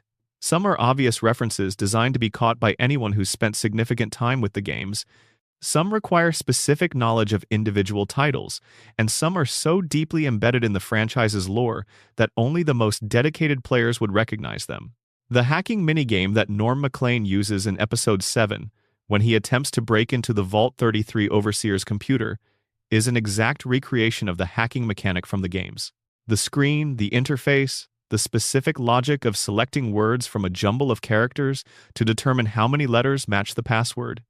It's all there, rendered with game-accurate fidelity. For players who spent years hacking terminals in Fallout 3, Fallout 4, and New Vegas, watching Norm operate that interface produces a very specific jolt of recognition. The fact that the show chose to recreate the hacking minigame faithfully, rather than simplifying it or replacing it with something more cinematically conventional, says something about the show's relationship to the games. The minigame is one of those game mechanics that doesn't translate easily to passive viewing. It's interactive, it requires player input, it's inherently gamey in a way that most TV adaptations try to smooth away. Leaving it in, exactly as it appears in the games, is a statement of fidelity. The vault numbers in the show follow the established franchise logic with specific care. Vault 33, Vault 32, and Vault 31 form a triad that mirrors the grouped vaults that appear in the games, where clusters of related vaults are often designed to interact with each other as part of larger experimental designs. The show's revelation that Vaults 31, 32, and 33 were designed as a system, with Vault 31 housing the cryo-frozen executives who were intended to run the post-war world, is consistent with the franchise's established revelation model, the surface utility of a vault concealing a more disturbing real purpose. Vault 4 encountered by Lucy and Maximus when they fall through a hospital floor, references an aspect of the franchise's vault design philosophy that goes back to the original games. Each vault has its own specific social ecology, shaped by the experiment it was designed to conduct, and the inhabitants of each vault develop cultural norms and assumptions that diverge from both pre-war American society and from the surface wasteland in ways that reflect their specific history. Vault 4's population is the descendant group of a scientific experiment gone wrong, and the show renders this with genuine thought about what that descent would actually produce in cultural terms. The super mutant encountered in the show is rendered with game-accurate design, including the specific green of the skin, the muscular proportions, the combat behavior. The super mutant design has been consistent across the franchise since Fallout 3, and the show's version matches it closely enough that fans report experiencing the same mild alarm that the game enemies produce, even in a live-action context. The Nuka-Cola bottles and vending machines throughout the show are designed to match the game props with precision, including the specific shape of the bottle cap that serves as the wasteland's primary currency. The Sugar Bomb cereal box that appears in the prologue, the same cereal that has appeared as a prop in the game since Fallout 3, is shown being advertised on television in the pre-war sequences, giving it a pre-bomb context that the games only imply. Mr. House's cameo in the final episode of Season 1, played by Rafi Silver, represents one of the more significant pieces of franchise connection in the show. House, the enigmatic pre-war business magnate who becomes the singular ruler of New Vegas in Fallout. New Vegas is one of the most complex characters in the franchise's history. Brilliant, ruthless, genuinely committed to a vision of human survival that is different in kind from the other factions but not straightforwardly better or worse. His appearance at the Vault Tech board meeting, as one of the corporate leaders being brought into Vault Tech's plans for the post-war world, contextualizes his later rise in New Vegas within the broader history of how the war was planned and executed. For players of New Vegas, seeing House in the pre-war boardroom is both confirmation of what the game implies about his history and the beginning of a new set of questions about how his experience of the war shaped the person who would eventually emerge from his sealed penthouse to try to control Las Vegas. The show is, in effect, writing prequel material for a character whose established story begins 200 years after this moment. The Enclave, the remnant of the pre-war U.S. government that appears as an antagonist in Fallout 2, Fallout 3, and Fallout 76, is referenced in the show in ways that are easy to miss if you're not looking for them. The show establishes the political infrastructure of the pre-war world with enough specificity to leave room for the Enclave's existence without stating it directly, which is consistent with how the franchise has always handled the organization, as an entity that was present before the war but whose full nature only becomes clear in the post-war world. The Brotherhood of Steel in the show wear armor that is designed with functional game accuracy down to the detail of the fusion cores that power it, and the yellow suit UI that players see when they wear power armor in the games is briefly visible in specific Brotherhood shots. This is a detail that required the show's production designers to have played the game seriously enough to know what that UI looks like, and to have cared enough about fidelity to recreate it for a moment that will be visible for perhaps 2 seconds to viewers who know to look for it. The hacking interface, the power armor UI, the exact design of the Pip-Boy, these are choices that represent a category of Easter egg different from the in-world references and lore connections. They're choices that say the show understands what the games feel like to play, and they're made for the audience that knows that feeling. They're a signal from the production to the fans. We did our homework, we care about the same things you care about, we know what this world feels like from the inside. The Vault Tech corporate presentation in the show's pre-war sequences is delivered in the specific register of 1950s corporate communication, complete with the cheerful graphic design and the specific vocabulary of post-war American business culture. The presentation style was researched carefully enough that fans of the franchise's aesthetic find it immediately comfortable in a way that an approximation wouldn't produce. The fonts are right, the color palette is right, the specific combination of mid-century optimism and barely concealed menace is right. The show's use of Anything Goes by Cole Porter as a recurring musical thread, played in different arrangements across the season to mark different emotional registers, is a genuinely sophisticated musical choice. Porter wrote the song in 1934, during the early years of the Great Depression, as a commentary on a world where traditional rules and values seem to have lost their grip. In olden days, a glimpse of stalking was looked on as something shocking. Now, heaven knows, anything goes. The song is about the destabilization of certainty, about a world where the things that were supposed to stay fixed have come loose. In the context of a show about the aftermath of a civilization that destroyed itself, the choice is pointed. The season finale's revelation that Shady Sands, the first city of the New California Republic and the setting of much of Fallout 2's moral universe, has been bombed into a crater, raises enormous questions that the franchise will need to answer across subsequent seasons. For players of Fallout 2 and New Vegas, Shady Sands is not just a location. It's the product of the entire first game's ending, the proof that the Vault Dwellers' efforts produced something meaningful, the seed from which an entire post-nuclear civilization grew. Seeing it as a crater requires a complete rethinking of the trajectory of the post-war world that the games established. The show, in a single visual reveal, has retroactively complicated the meaning of everything that players did in the original game.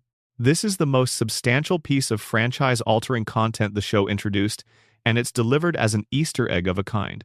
A reveal that requires extensive franchise knowledge to fully understand, and that changes more the more franchise knowledge you bring to it. Non-players see a destroyed city. Players of the original game see the destruction of a hope, a future, an achievement that they participated in building 200 years of in-game time before this moment. Number. Section 12. The rarest secrets things most players never found. There is a specific category of Fallout secret that exists at the intersection of extraordinary patience, technical sophistication, and occasionally pure statistical luck. These are the things that most players complete the games multiple times without encountering. The content that sits in the code, like messages in sealed bottles, theoretically accessible but practically invisible to anyone who doesn't know exactly where and how to look. The alien ship encounter in the original Fallout is one of the earliest examples of this category. It appears as a random encounter on the world map, which means it requires a certain alignment of the game's random number generation to trigger. Your character's luck statistic influences the probability of encountering special events, meaning higher luck builds will have an inherently higher chance of triggering the encounter. But even with maximum luck, the encounter isn't guaranteed, and lower luck characters may complete the entire game without ever seeing it. When the encounter does trigger, you find a crashed flying saucer, clearly of extraterrestrial origin, with a single alien gray-skinned, large-eyed, wearing a blue jumpsuit wandering nearby, apparently distressed. The alien drops a unique weapon called the Alien Blaster when killed, one of the most powerful energy weapons in the game. But the more interesting element is the crash site itself. Scattered around the saucer are pieces of equipment and documentation that suggest the alien had been observing Earth, and that the crash was not entirely accidental. This encounter established the franchise's ongoing relationship with alien visitation mythology, which would expand significantly in later games. Fallout 3 included a full expansion centered on an alien mothership, Mothership Zeta, in which the player is abducted and must fight their way to freedom through a spacecraft populated with alien enemies. Fallout, New Vegas, and Fallout 4 contain evidence of alien activity in the form of crashed ships and unique weapons. The one small encounter in the original game, rare enough that many players never saw it, seeded a recurring element of the franchise's mythology. The Fallout 2 encounter system is even more generous with rare content, particularly for characters with high luck. Specific high luck characters can encounter, at random, on the world map, a working time machine. A blue telephone box that arrives deposits a specific NPC who is clearly a reference to a specific time-traveling television character and then departs. The encounter is fast, funny, and entirely disconnected from the main narrative. It also requires a specific combination of circumstances to trigger. The special encounters in Fallout 2 include references ranging from the Monty Python material we've already discussed to Star Trek, to a scene clearly referencing aliens, to a specific encounter where a deranged spaceman wanders the wasteland with his robot companion, clearly modeled on a specific science fiction property that the game leaves unnamed out of something between coyness and legal prudence. These encounters are not findable through systematic exploration of the game's geography. They appear on the world map randomly, and the world map is not a place most players linger. Fallout 3's Krivbekny, found in the Dunwich building and requiring significant effort to locate, is an item that functions as both a loot object and a piece of Lovecraftian mythology. It's a book that shares its name with a fictional book that appears in August Derleth's contributions to the Lovecraft mythos, described as containing dangerous occult knowledge. Finding it in Fallout 3, in the game's most explicitly Lovecraftian location, requires exploring the Dunwich building completely and knowing to look in a specific container. Most players who complete the Dunwich building quest leave without it. The Fallout New Vegas Wild Wasteland trait, which we've discussed in its more accessible manifestations, also unlocks encounters that require specific locations and specific triggering conditions beyond simply having the trait active. One such encounter involves finding evidence of Men in Black in a specific location in the Mojave, complete with the aftermath of an alien encounter that the Men in Black are apparently cleaning up. The evidence is present in the form of specific environmental props that appear only with Wild Wasteland active and only in a specific area that many players never visit outside of specific quest contexts. The Fallout 4 Radiant quest system, which generates repeating quests from a template, occasionally produces unique variations that appear to be bugs but are actually intentional. Specifically, certain repeating quests can resolve in ways that reveal additional narrative content embedded in the quest template, content that only appears when a specific set of conditions aligns. These hidden resolutions are not well documented because the Radiant system makes systematic documentation difficult. The conditions that trigger them are partly random, meaning that a specific player might encounter a specific hidden resolution after 2 quests or after 200, depending on luck. The cut content in every Fallout game leaves traces that dedicated modders and data miners have spent years excavating. Fallout New Vegas, developed under the compressed timeline that limited what could be fully realized, contains particular quantities of cut content, entire locations that were designed and partially scripted but never completed, characters who existed in concept and even in voice recording, but were removed before the final game shipped. The Vault 24 jumpsuit that appears in the game's code but cannot be accessed through normal playpoints to an entire vault that was designed but cut, a piece of the Mojave's geography that exists in documentation but not in the game itself. The Amazon Fallout TV series' second season picked up the Vault 24 thread, incorporating the cut vault into its narrative in a way that gave the existing franchise documentation a kind of retroactive completion. The jumpsuit that existed only in the game's code was the seed of a story that the series eventually told, years after the game that almost told it was completed. This is a form of Easter egg archaeology, finding something that was meant to be there, that was almost there, and eventually completing it. The Fallout 4 Institute's internal research logs, findable throughout the game's final third if you take the time to read them, contain a specific category of hidden content. Scientific documentation that is written with genuine technical knowledge about the areas it covers. The theoretical frameworks underlying the Institute's synth development research, while fictional in their specifics, are grounded in real debates in philosophy of mind and cognitive science about the nature of consciousness and what would be required to produce it artificially. These documents reward players with a background in philosophy or cognitive science in a way that other players won't notice. The logs are accessible, but their full implications require specific contextual knowledge to unpack. The Fallout franchise's relationship with its own continuity contains a specific kind of hidden content, contradictions and ambiguities in the established lore that function as open questions rather than errors. The exact timeline of specific events, the precise nature of certain technologies, the full history of specific locations, all of these are areas where the franchise has, deliberately or otherwise, left room for interpretation. Fans who have spent years debating these ambiguities are engaging with a form of hidden content that was never explicitly designed but emerged from the cumulative weight of 25 years of storytelling across multiple studios. The Alien Blaster's reappearance across games, always as a rare and powerful weapon, always associated with crash sites or extraterrestrial activity, creates a narrative thread that is never fully explained. Where do the aliens come from? What were they doing near Earth? The franchise never says. The question is present in every game that features alien content, generating exactly the kind of ambient mystery that the franchise does best. Not a mystery that demands resolution, but one that enriches the world by remaining open.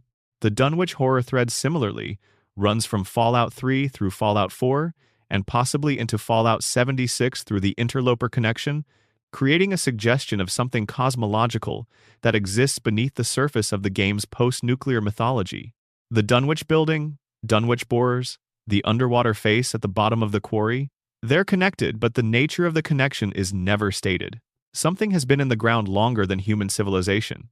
Something was there before the bombs fell, and will be there after whatever comes next. The franchise gestures toward this, consistently, without ever defining it. This is, in the end, the deepest form of Easter egg, the suggestion of a depth that is never fully revealed, a darkness below the darkness that the games explicitly explore. The post-nuclear wasteland is haunted by its human history, by the ordinary lives that ended and the ordinary loves that continued regardless, by the institutions that failed and the ideals that survived them. But underneath all of that, in Fallout's deepest corners, there is the suggestion that the human story is itself only a surface, and that something much older and much stranger has been watching it from below. The face at the bottom of Dunwich Borers is still down there. The ruins of a cult in Point Pleasant still carry the Mothman's mythology. The alien blaster in your inventory still glows with an impossible charge that nothing on Earth should be able to generate. The wasteland's secrets don't all have resolutions. Some of them are just depths, going further down than you can see. And in a franchise about a world that destroyed itself trying to know too much, that's probably appropriate. Number A. Final walk through the quiet. There's something about the end of a long exploration session in Fallout that has a specific quality. You've seen a lot, you found things you weren't expecting. You've read notes left by people who didn't survive long enough to see whether what they wrote mattered to anyone. You've stood in rooms that haven't heard footsteps in 200 years. And now the sun is setting over the wasteland, that strange nuclear sunset that the games render in shades of orange and amber, and you're standing somewhere high enough to see a long way, and it's quiet. The music on the Pip-Boy radio is soft, something from before the bombs, something that was recorded in a studio somewhere, by people who didn't know what was coming, who thought they were just making music. The music outlasted them by 2 centuries. It outlasted the world they made it in. It's playing in a wasteland now, and it still sounds like it sounded when they played it, which is either a comfort or a reminder, depending on how you're feeling. The secrets we've found tonight, across all of these games and all of these years of their history, share a common quality. They were made by people who cared enough to hide something, who wanted to leave something of themselves in the places they built, who believed that somewhere out there was someone curious enough and patient enough to find it. They were made for the player who stops, who looks, who reads the note that doesn't have a quest marker attached to it, who explores the basement after the main objective is complete, who wanders off the path to see what's down that corridor. The Fallout franchise has been running for nearly 3 decades. In that time, it has accumulated a collection of hidden things that no single person has fully cataloged. Developer jokes from the 1990s and lore connections that were planted deliberately to be paid off 20 years later. Environmental stories told through the arrangement of bones and the position of rusted furniture. Music choices that do emotional work no original composition could replicate. And somewhere, in the deep places of certain games, the suggestion of something that was never meant to be fully explained. The wasteland keeps its secrets well. War, as the franchise has always insisted, never changes. But the people who survive it, who build things in its aftermath, who leave notes and recordings and hidden jokes for whoever comes next, they change everything. The radio's still on, the music's still playing. And somewhere in the Commonwealth, in the Mojave, in the capital wasteland, in Appalachia, there are things no one has found yet. Sleep well. The wasteland will be there when you wake up. If this helped you relax tonight, a subscribe would mean a lot. There's more where this came from, and I'd love you to be there for it. See you in the wasteland. Number. Extended deep dive. The vaults we never talked about. We covered the famous vaults, but the Fallout franchise contains dozens more, many of them documented only in terminal logs, Pip-Boy entries, and the careful reading of notes left in places most players don't linger. Each one is a complete story compressed into a small space. Each one adds another facet to the franchise's argument about what institutions do when left to operate without accountability. Vault 81, found in Fallout 4, presents itself initially as one of the more successful vaults. It's populated, functional, and its residents have built something resembling a stable community. The overseer is competent, the residents have trades and roles, and the vault accepts occasional surface traders with something approaching hospitality. Then you dig into the history. Vault 81 was designed as a medical research facility, specifically to develop cures for diseases and ailments using human subjects. The original experiment involved infecting residents with multiple diseases simultaneously to test experimental treatments. Every resident of Vault 81 was, from the beginning, intended to be a test subject rather than a survivor. The experiment failed to produce results. More precisely, the Vault's automated medical robot system continued operating long after its human overseers died, conducting experiments that had no one to observe or record them. By the time the game takes place, the Vault contains a section sealed off for 2 centuries, in which the robot's work has been quietly continuing in the dark. The accessible portion of Vault 81 is comfortable and even pleasant. The sealed portion contains what the experiment actually produced, which is substantially less so. Vault 95, found in the Southern Commonwealth, was designed around a particularly pointed observation about human nature.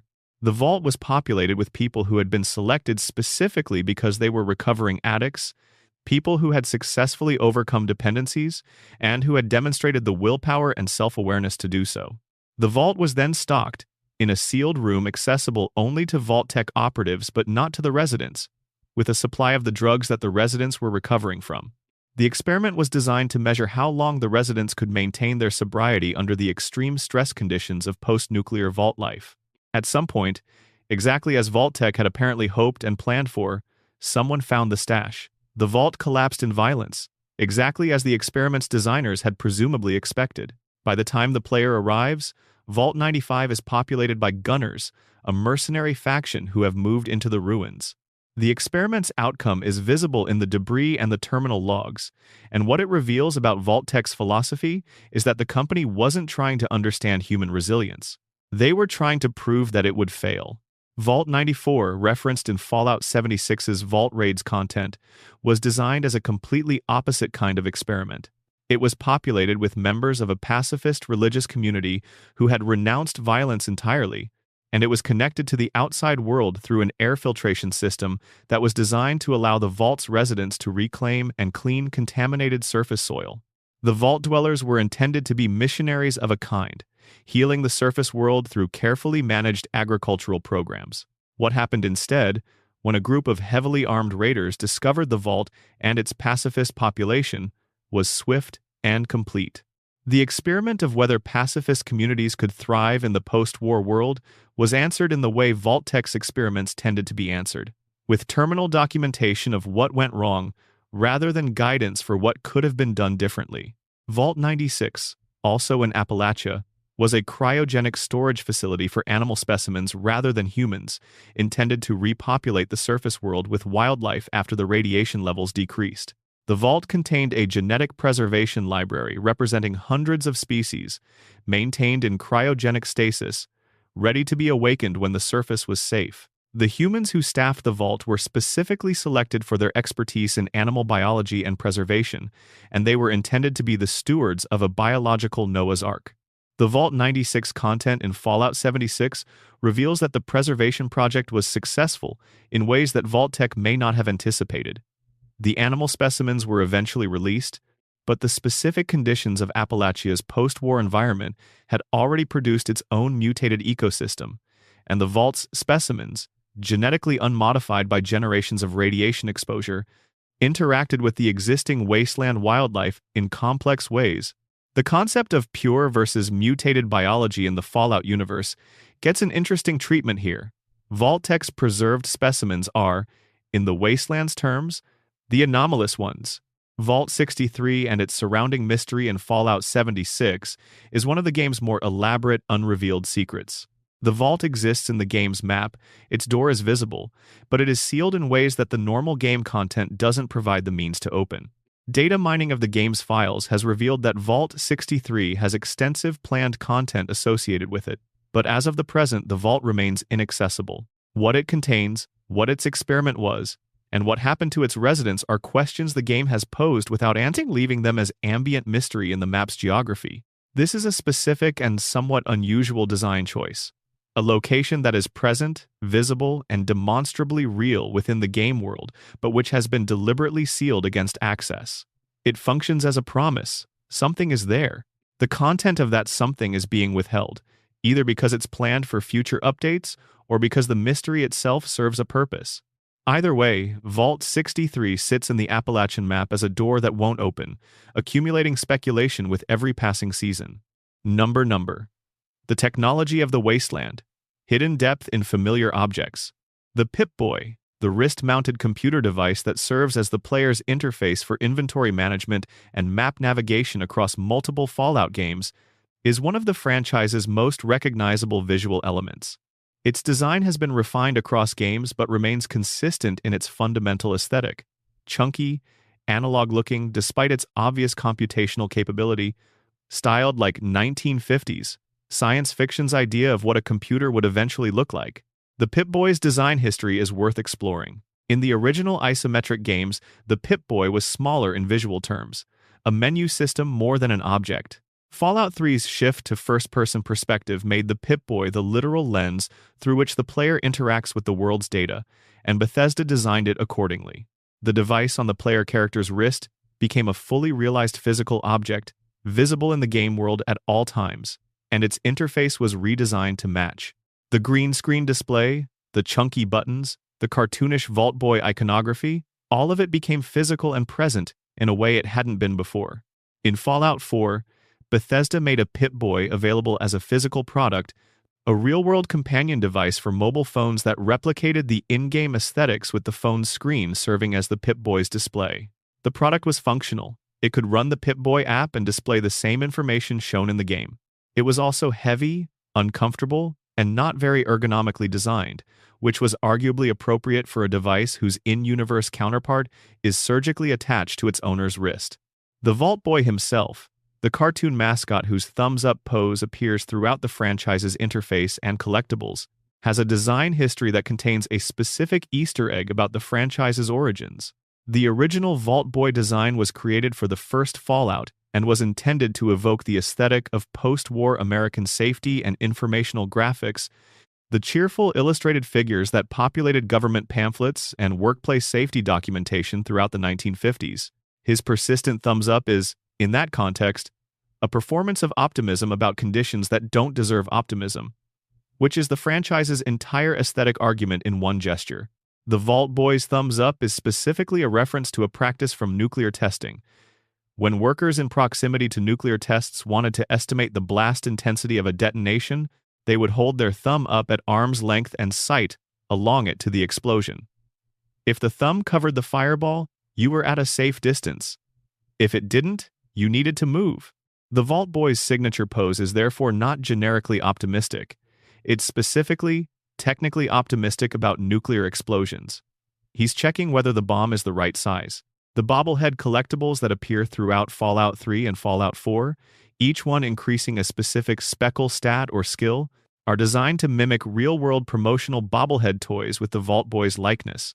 The physical design of the in-game bobbleheads is precise enough that real-world replica versions are indistinguishable in silhouette from the actual promotional merchandise, which has been produced officially throughout the franchise's history. The in-game objects and the real-world objects reference each other across the boundary between the game and the world outside it, creating a loop of referentiality that the franchise has always been comfortable with. The Nuka-Cola brand is the Fallout universe's equivalent of Coca-Cola, and the parallels are consistently maintained across the franchise to a degree that functions almost as legal commentary on brand identity and its persistence across cultural catastrophe. The Nuka-Cola bottle is shaped like a pre-war Coca-Cola bottle. The vending machines are styled after mid-century Coca-Cola machines, and the brand's color palette, advertising aesthetic, and overall market positioning are calibrated to reference its real-world equivalent. The brand survived the apocalypse not because the product is still manufactured, but because the infrastructure of the brand, its bottles and machines and signage, was durable enough to outlast the civilization that created it. Nuka-Cola Quantum, the rare collectible variant introduced in Fallout 3 and referenced extensively in Fallout 4's Nuka World DLC, glows blue due to a radioactive additive in its formula. This is the joke that Sierra Petrovita's questline makes. The glow is not a feature, it's a contamination. The product was marketed as enhanced when it was actually irradiated. The collector who values Nuka-Cola Quantum above all other possessions has invested decades of obsession in a beverage that will slowly kill her a fact that the game communicates obliquely through the lore documentation surrounding the product. The Nuka World DLC for Fallout 4 expands the brand mythology to something approaching a complete alternative cosmology. An entire pre-war theme park built around the Nuka-Cola brand, with different zones themed to different product variants, each one with its own history and its own way of having gone wrong in the 2 centuries since the bombs fell. The park's pre-war promotional materials, findable throughout the location, paint a picture of corporate hubris that is both specific to Nuka-Cola and general to the franchise's treatment of pre-war institutions. Enormous confidence, enormous resources, and absolutely no consideration of the downside scenario. The weapons in the Fallout franchise deserve their own extended consideration as objects with hidden depth. The AK-style assault rifles, the plasma weapons, the laser rifles, all of them exist in in-universe manufacturing contexts that the games document through brand names, production histories, and the specific visual design choices that distinguish one manufacturer's products from another's. Guns in Fallout New Vegas are particularly well documented in this regard. Obsidian gave the weapons brand names with specific manufacturer histories. A particular gun might have been produced by a specific company in a specific city, with quality control standards that explain why examples of that gun found in the wasteland vary in condition. The franchise's system of weapon degradation, present in some form across multiple titles, connects to these manufacturer histories in ways that reward careful attention to item descriptions. The Fat Man, the portable nuclear catapult that appears starting in Fallout 3 and continues through subsequent games, is one of the franchise's most deliberately absurd weapons and also one of its most historically grounded. The real-world inspiration is the Davy Crockett nuclear recoilless gun, a portable tactical nuclear weapon system actually developed by the United States in the 1950s and 1960s. The Davy Crockett was a real weapon, a relatively small tube that launched a low-yield nuclear warhead at distances of roughly 1.5 kilometers. It was genuinely produced, deployed in small numbers, and eventually retired when it became clear that the blast radius significantly exceeded safe operating distance for the crew firing it. The Fat Man in Fallout takes this already absurd historical fact and amplifies it. The weapon fires a mini-nuke, a hand-sized nuclear warhead, from a relatively compact launcher. The ammunition, mini-nukes, are findable throughout the games as inventory items, which means they exist as objects of the world. Someone manufactured them. Someone distributed them. Someone decided that personal portable nuclear weapons were a logical component of the pre-war military and civilian armory. This is precisely the kind of real-world absurdity that the Fallout universe documents. The historical fact of the Davy Crockett proves that the franchise's most extreme satirical content has real precedent, which makes the satire do something stranger and more specific than pure invention could manage. Number, extended section. The writing on the walls. There is a category of Fallout secret that doesn't announce itself as a secret at all. It's not a clever reference or a developer in-joke. It's just a piece of writing found in the right place at the right time that does something to you. The pre-war terminal entries across all the Fallout games represent thousands of pieces of microfiction, each one a complete portrait of ordinary life in a world that no longer exists. The best of them are indistinguishable from real documents, the kind of thing that might have been written by an actual person, in actual circumstances, and discovered by an actual archaeologist trying to understand what a particular place and time were like. A specific terminal entry found in Vault 81 documents a researcher's growing ethical conflict with the experiments being conducted. The entries begin professionally and grow more distressed over time. The researcher doesn't describe the experiments in explicit terms, which means the horror is implied rather than stated, and the implied horror is worse than any explicit description would be. The final entry is dated and timed, and the timestamp corresponds to a period when the vault's power records, findable in a separate terminal, show a disruption. The researcher's last entry and the power disruption are connected, but the game never tells you how. The note found in a specific Fallout 3 location, written by a scavenger who had been sheltering in a ruined building, documents his attempts to signal rescue and his growing understanding that no rescue was coming. The note is dated over a period of weeks, and the quality of the handwriting deteriorates progressively as the days pass. The final entry is barely legible. The scavenger doesn't describe dying. He just stops writing. The blank space after the last dated entry is the most eloquent thing in the note. The holotape recording found in a specific Fallout 4 location, recorded by someone who had survived the initial bombs and was trying to document what happened, begins as a factual account of the first days post-war and gradually becomes something different.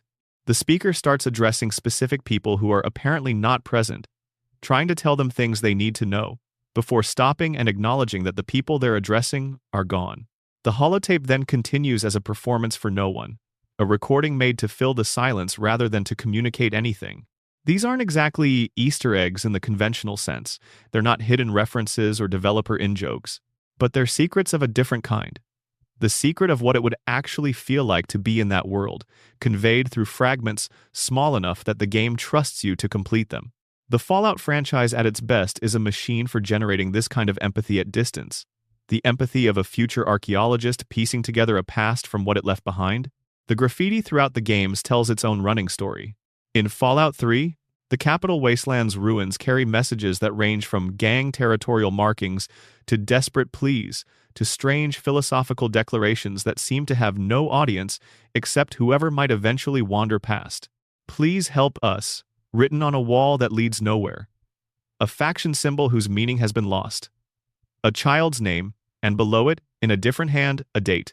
The settlements in Fallout 4 accumulate their own graffiti as they develop, which is a small but meaningful detail about how human communities work. The impulse to mark surfaces, to leave evidence of presence, is apparently inextinguishable, even in the apocalypse. Diamond City, the main settlement in the Commonwealth, has accumulated layers of marking that reflect its long history as a community. Older messages partially painted over by newer ones, a visible stratigraphy of settlement history. The magazines and newspapers findable throughout the games deserve slow reading. Pugilism Illustrated, Grognak the Barbarian, Tesla Science Magazine, Guns and Bullets. Each one of the in-game publications has its own voice, its own specific editorial perspective, its own take on the pre-war world that it was produced in. Reading multiple issues of the same publication across a game builds up a surprisingly complete picture of that publication's place in the pre-war media landscape. Who read it? What they expected from it? What its advertisers were selling and to whom? The fictional advertisement culture of the pre-war world is particularly rich. The Vault-Tec ads, obviously, are the most famous. But the broader advertising environment documented in the games includes everything from military recruitment to household appliance promotion to food product marketing to pharmaceutical advertising.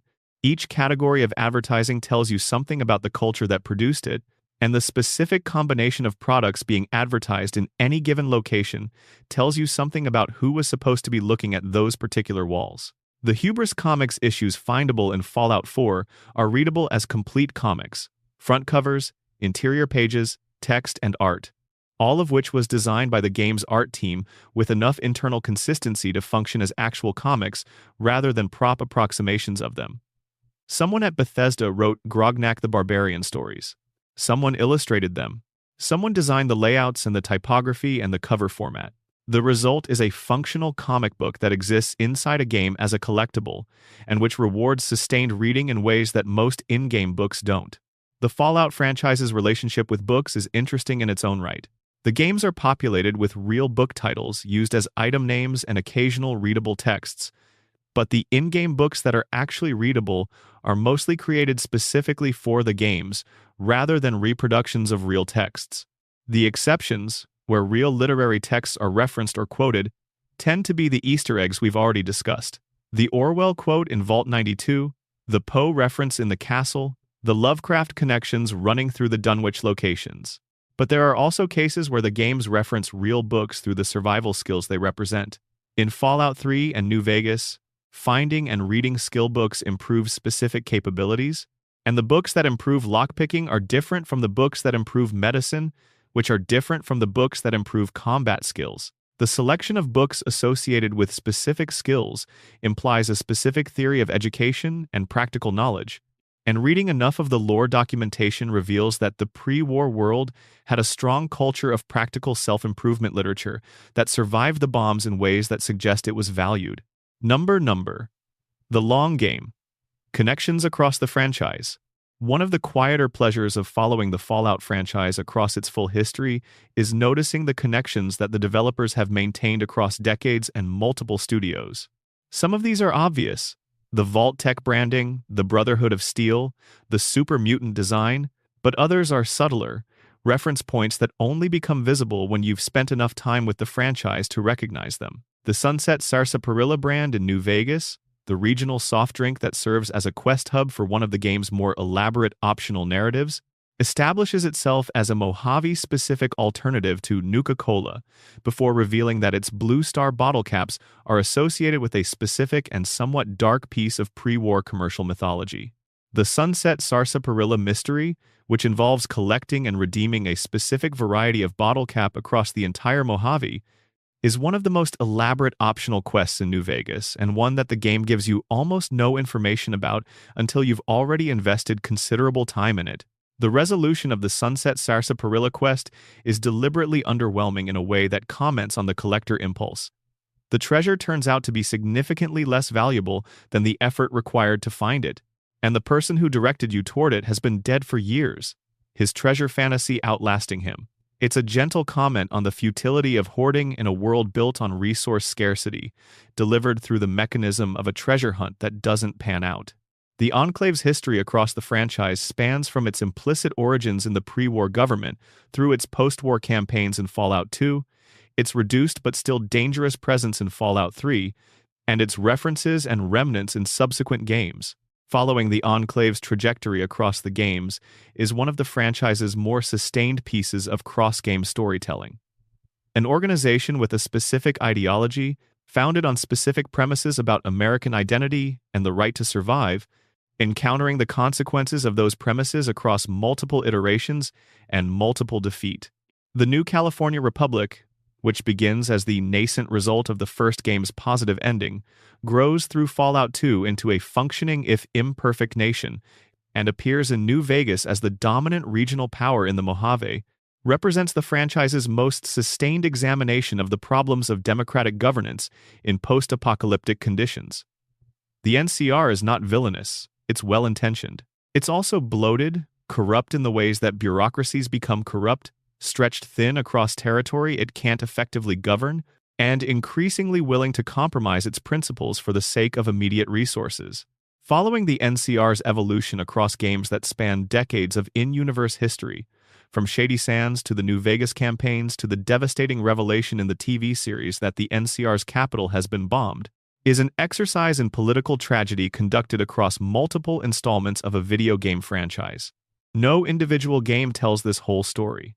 The story exists only for people who have followed the franchise long enough to assemble it. The Followers of the Apocalypse, a faction dedicated to medicine, education, and the preservation of knowledge, appear in multiple games across multiple decades of franchise history. They're not powerful in any of the games where they appear. They don't control territory or maintain armies.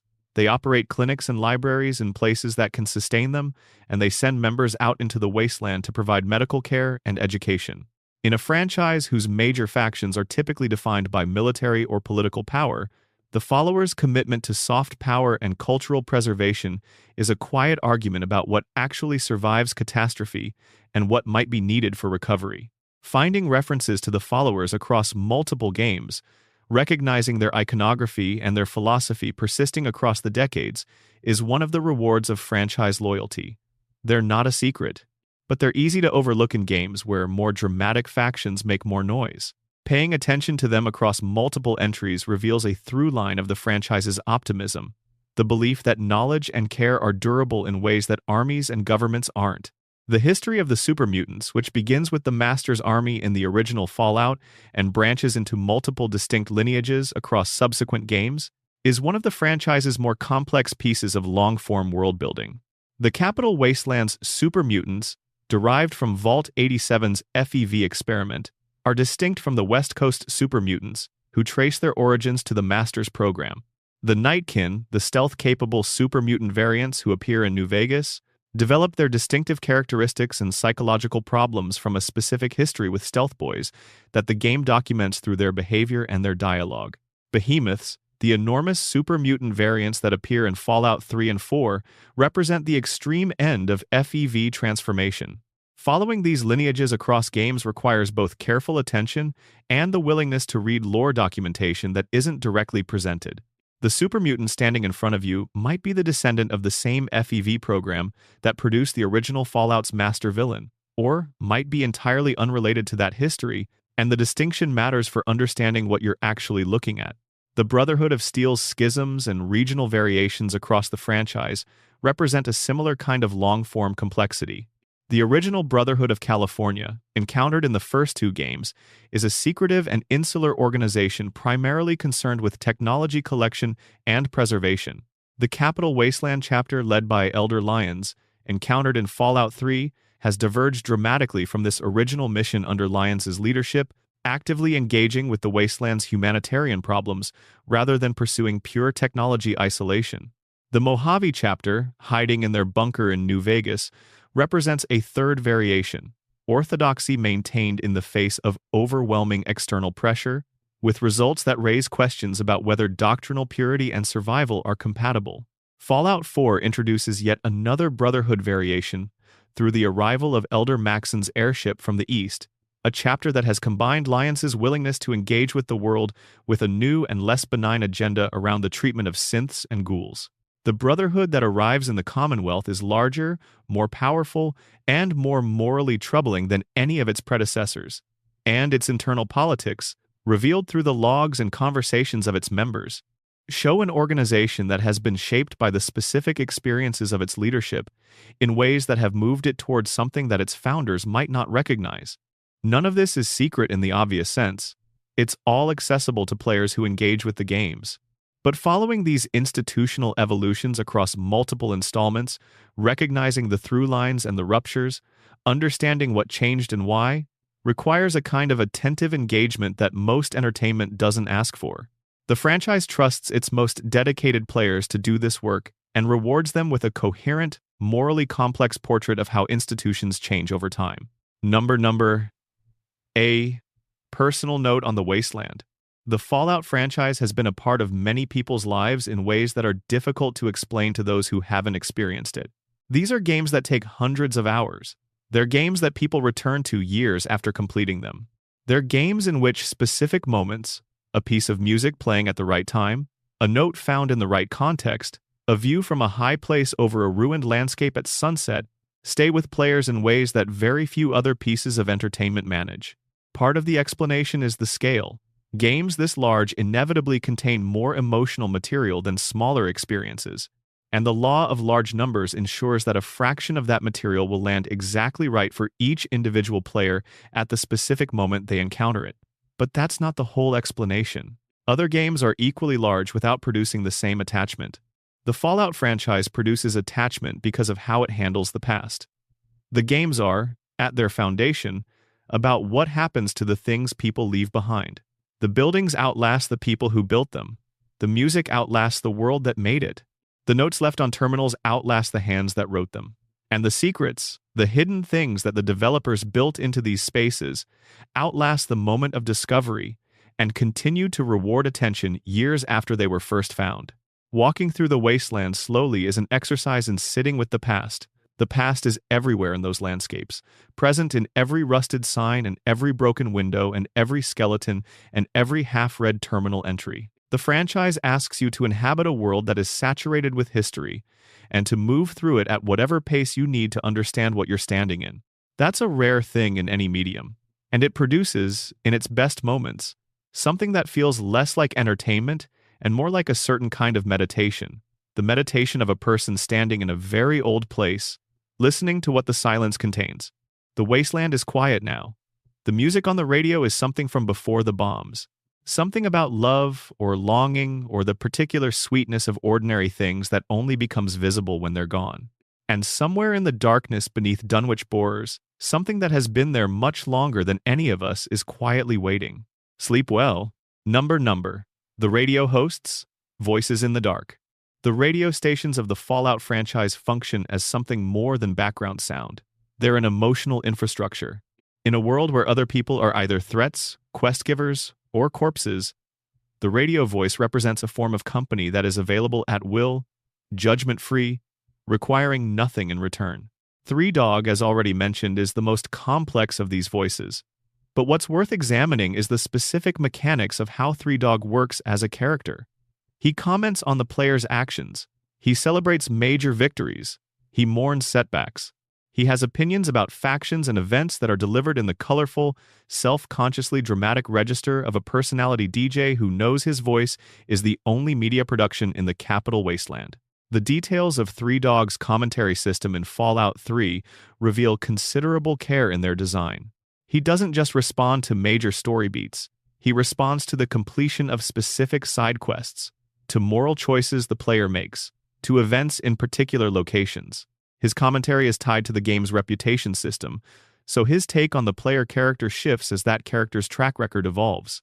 He's keeping score in the way that a community radio station might keep score. Not rigorously, but with genuine attention to what's happening in his coverage area. The voice performance by Eric Todd Dellums invests Three Dog with enough specificity to feel like a real person, despite never appearing on screen. The specific combination of performative grandeur, genuine passion for the work, and occasional flashes of doubt about whether any of it matters produces a character who is recognizable to anyone who has spent time with community radio. Three Dog is a type, but he's a well-observed type, and he makes the Capital Wasteland feel more lived in than it would if the radio simply played music without editorial content. Mr. New Vegas exists in deliberate contrast to Three Dog. Where Three Dog performs investment and urgency, Mr. New Vegas performs studied neutrality. He's cheerful in the specific way of someone who has been professionally cheerful for a long time and has learned to maintain it as a discipline. Wayne Newton's actual voice, known to generations of Las Vegas showgoers, carries its own kind of irony when heard on a radio station broadcasting to a nuclear wasteland. This is the voice that sang about happiness and glamour in the last functioning entertainment capital in post-war America, now curating a playlist for survivors. The music Mr. New Vegas plays is subtly different in selection from what Three Dog plays, which reflects the different cultural geography of the Mojave. The Mojave is closer to the entertainment industry center of pre-war Las Vegas, and the music associated with that scene, Rat Pack material, lounge standards, the particular genre of mid-century sophistication that was the soundtrack of Vegas's peak, is more prominent. Where Three Dog Station leans towards sentimentality and emotional directness, Mr. New Vegas leans toward a kind of polished remoteness that matches the landscape's own particular character. Fallout 4's Good Neighbor Radio, running the Silver Shroud station that ties into a specific quest in the game, is a third model entirely. A radio station that plays fiction, specifically melodramatic crime serial fiction in the style of 1930s radio drama. The Silver Shroud is a fictional pre-war radio character, a caped vigilante whose broadcasts are still running from an archived recording on a system that has been playing the same episodes on loop for 2 centuries. The Silver Shroud quest allows the player to take on the persona of this fictional character, at which point the radio program that has been background noise becomes a framework for action. This is one of Fallout 4's more creative uses of the franchise's usual tools, taking a radio station that functions as ambient atmosphere and turning it into an interactive element, then building an entire quest around the specific irony of a pre-war fictional hero providing the model for a post-war real one. The Silver Shroud himself is clearly modeled on multiple Golden Age comic book characters, particularly the Shadow, and the quest that uses his persona is built with clear affection for the source material. The Diamond City radio station, which plays throughout Fallout 4 and is hosted by Travis Miles, a deeply anxious DJ who spends the early game barely able to speak without apologizing, has a specific character arc that is easy to miss because it develops slowly and doesn't draw attention to itself. Over the course of the game's events, Travis's manner on the air changes. He gets more confident. He starts having opinions rather than just apologizing for having a radio show. By the late game, his patter has a quality that it lacked at the beginning, the quality of someone who has decided to be there, rather than someone who ended up there by accident. The change in Travis is accomplished entirely through his radio broadcasts, which the player hears while doing other things. It's one of the more subtle pieces of character development in Fallout 4, and it's hidden in plain sight. Most players will notice that Travis sounds different late in the game than he did at the beginning, but may not be able to pinpoint exactly when or how the change happened, because the evidence is distributed across hundreds of hours of background noise. Number The secret history of the Pip-Boy, Vault Boy. The Vault Boy's specific visual design contains a piece of information that the franchise never states directly. His expression, that fixed thumbs-up smile, never varies across any of the items, packaging, or interface elements where he appears. The smile is the kind of smile that has been calibrated rather than felt, the corporate communications smile of a brand mascot, designed to communicate positive affect without committing to any specific emotion. This calibration is part of the joke, of course. The Vault Boy is a piece of propaganda, and his smile is propaganda smile. But there's something specific about a smile that never wavers across contexts that include nuclear detonations, disease, radiation exposure, and death, which is the full range of things the Vault Boy illustrates in the game's perk system. Every perk icon features the Vault Boy in some variation of that smile, performing his enthusiastic endorsement of whatever catastrophe or capability is being illustrated. The perk icons in Fallout 3 and later games are individually remarkable pieces of small-scale illustration, each one a complete gag compressed into a small space. The Vault Boy, engaging in behavior ranging from combat to chemistry to conversation while maintaining the same fundamental expression, creates a kind of deadpan comedy that builds over hundreds of hours. You start to read the smile differently as you see it applied to increasingly inappropriate contexts. It becomes not optimism but denial, not cheerfulness but a complete absence of recognition that anything is wrong. This is, again, the franchise's central argument rendered in graphic form, the cheerful surface, the reality underneath, and the gap between them that everything worth knowing about the pre-war world lives in. The bobblehead versions of the Vault Boy that function as collectibles in Fallout 3 and Fallout 4 take this graphic element and make it three-dimensional, literal objects in the world. Each one illustrates a different special stat or skill through the Vault Boy's posture and activity. The result is a collection of tiny figurines that together constitute a complete portrait of the kinds of competence the post-nuclear world values: combat, medicine, the ability to talk your way out of situations, the ability to find things that are hidden, the ability to pick locks. The specific selection of skills and stats illustrated in the bobblehead collection is a quiet form of commentary. These are the things that matter in the wasteland. Not art appreciation or political philosophy or financial management. Medicine, violence, persuasion, and theft. The bobbleheads are cheerful about this. They illustrate every necessary survival skill with the same smile, the same thumbs up, the same complete absence of moral judgment about what any of it involves. Number. The monsters between the lines. Fallout's creatures and their histories. The creature designs in Fallout are not arbitrary. Every major enemy type in the franchise exists for a reason that connects to the game's broader themes, and many of them have specific lore histories that reward investigation.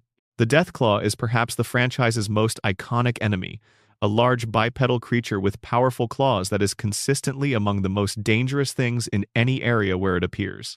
Its name is appropriate to its capability, but the Deathclaw's origin is documented in the franchise's lore. The creatures are the result of pre-war military experiments using the forced evolutionary virus to create a resilient, aggressive war animal from Jackson's chameleon lizards. The FEV, which also produced the super mutants, was applied to animals as well as humans in the pre-war period, and the Deathclaw is the flagship product of that animal experimentation program. The fact that Deathclaws have an origin story, that they were specifically designed rather than naturally mutated, changes what they mean in the wasteland. They're not nature's response to the apocalypse. They're a pre-war weapon that escaped its original containment and has been thriving in the changed environment ever since. The wasteland's most feared predator is a government military project that outlasted its creators by 2 centuries.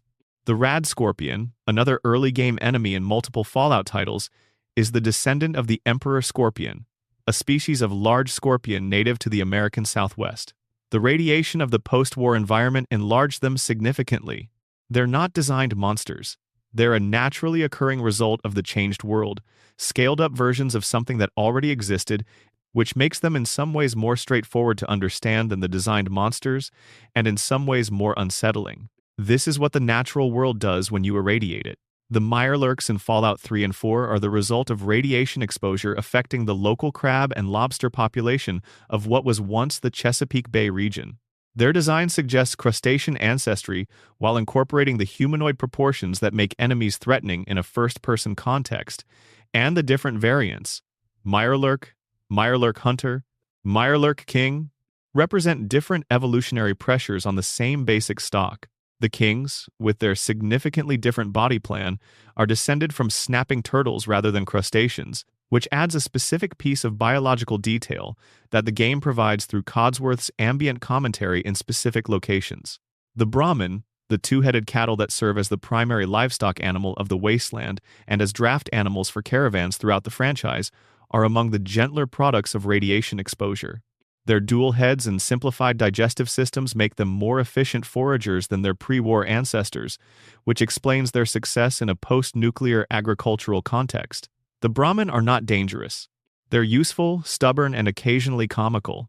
They are, in many ways, the franchise's most optimistic mutation. The apocalypse produced something better adapted rather than something worse. The relationship between the Brahmin and the pre-war cattle industry is one of those small pieces of lore that rewards thinking about. The U.S. cattle industry in the 1950s was an enormous economic force, producing beef for domestic consumption and export in quantities that required significant infrastructure. In the post-war world, the infrastructure is gone, but the animals, mutated, adapted, thriving, still provide meat and milk and draft power. They're a continuation of pre-war agriculture in the only form available, and the wasteland's economy is built around them in ways that the original industry would find recognizable despite the changed circumstances. The super mutant behemoths, the enormous variant super mutants that appear as rare and dangerous encounters in Fallout 3 and 4, are documented as the result of prolonged FEV exposure, causing continued growth rather than stabilization. Most super mutants reach a terminal size and remain there. Behemoths, for reasons that the lore treats as incompletely understood, continue to grow over time. The ones the player encounters are often extremely old, measured in decades or centuries, and their size reflects that age. They're living monuments to the FEV program, and to the decades of post-war time during which the mutation has been progressing. The Cazador, a giant wasp that appears in Fallout New Vegas and the Mojave region, is one of the franchise's more directly terrifying creatures from a pure gameplay perspective. Its venom is fast-acting and debilitating. Its attack pattern is unpredictable, and finding a nest of them early in a playthrough, before you're equipped to deal with them, is one of the game's more memorable, unpleasant surprises. The Cazador appears to be a native Mojave species that has been significantly enlarged and modified by radiation. The desert wasp, taken to an extreme that reflects the specific environmental pressures of the post-nuclear Southwest. The design philosophy behind Fallout's creature roster reflects a fundamental respect for the source material. Real animals, actual species from actual ecosystems, transformed by specific forces into specific variations that reflect both the original animal and the conditions that changed it. This grounds the creature ecology in a way that pure fantasy monsters couldn't achieve, because the connection to the original species carries the weight of real-world knowledge. You know when you see a Mirelurk that it was once a crab. That knowledge doesn't make the Mirelurk less threatening, it makes it more specific. Number, finishing the walk, what the wasteland teaches. The Fallout franchise, across nearly 3 decades and multiple studios and an enormous variety of creative teams, has managed something unusual. It has maintained a coherent philosophical identity while expanding enormously in scale, technology, and approach. The world looks different in Fallout 4 than it did in Fallout 1. The mechanics are different, the visual fidelity is different, the scale is different, but the argument is the same. The argument is that the surface lies. The bright colors and the cheerful advertising, and the institutional confidence, and the promise that things are under control are all performances, and underneath each performance is a reality that the performance was designed to conceal. This was true of the pre-war world, whose cheerful atomic optimism concealed the planning for its own destruction. It's true of the Vault-Tec branding, whose promise of safety concealed experimental agendas. It's true of every faction and every institution the games depict, each of which presents a version of itself that is more flattering than the reality. And it's true of the secrets themselves. The game presents a surface of quests, and combat, and exploration, and underneath is the layer of hidden things that only reveal themselves to people who look. The hidden things in Fallout are there because the franchise believes in looking. It believes in the value of going deeper than the surface, of taking the time to read the note that doesn't affect the quest outcome, of exploring the basement after the objective is complete, of pressing on past the comfortable into the places where the light doesn't reach. It rewards that belief with things worth finding. Some of those things are funny, some are moving, some are disturbing. Some are just the traces of real people who worked on these games and wanted to leave something of themselves in them, the way people have always wanted to leave something of themselves in the places they inhabit.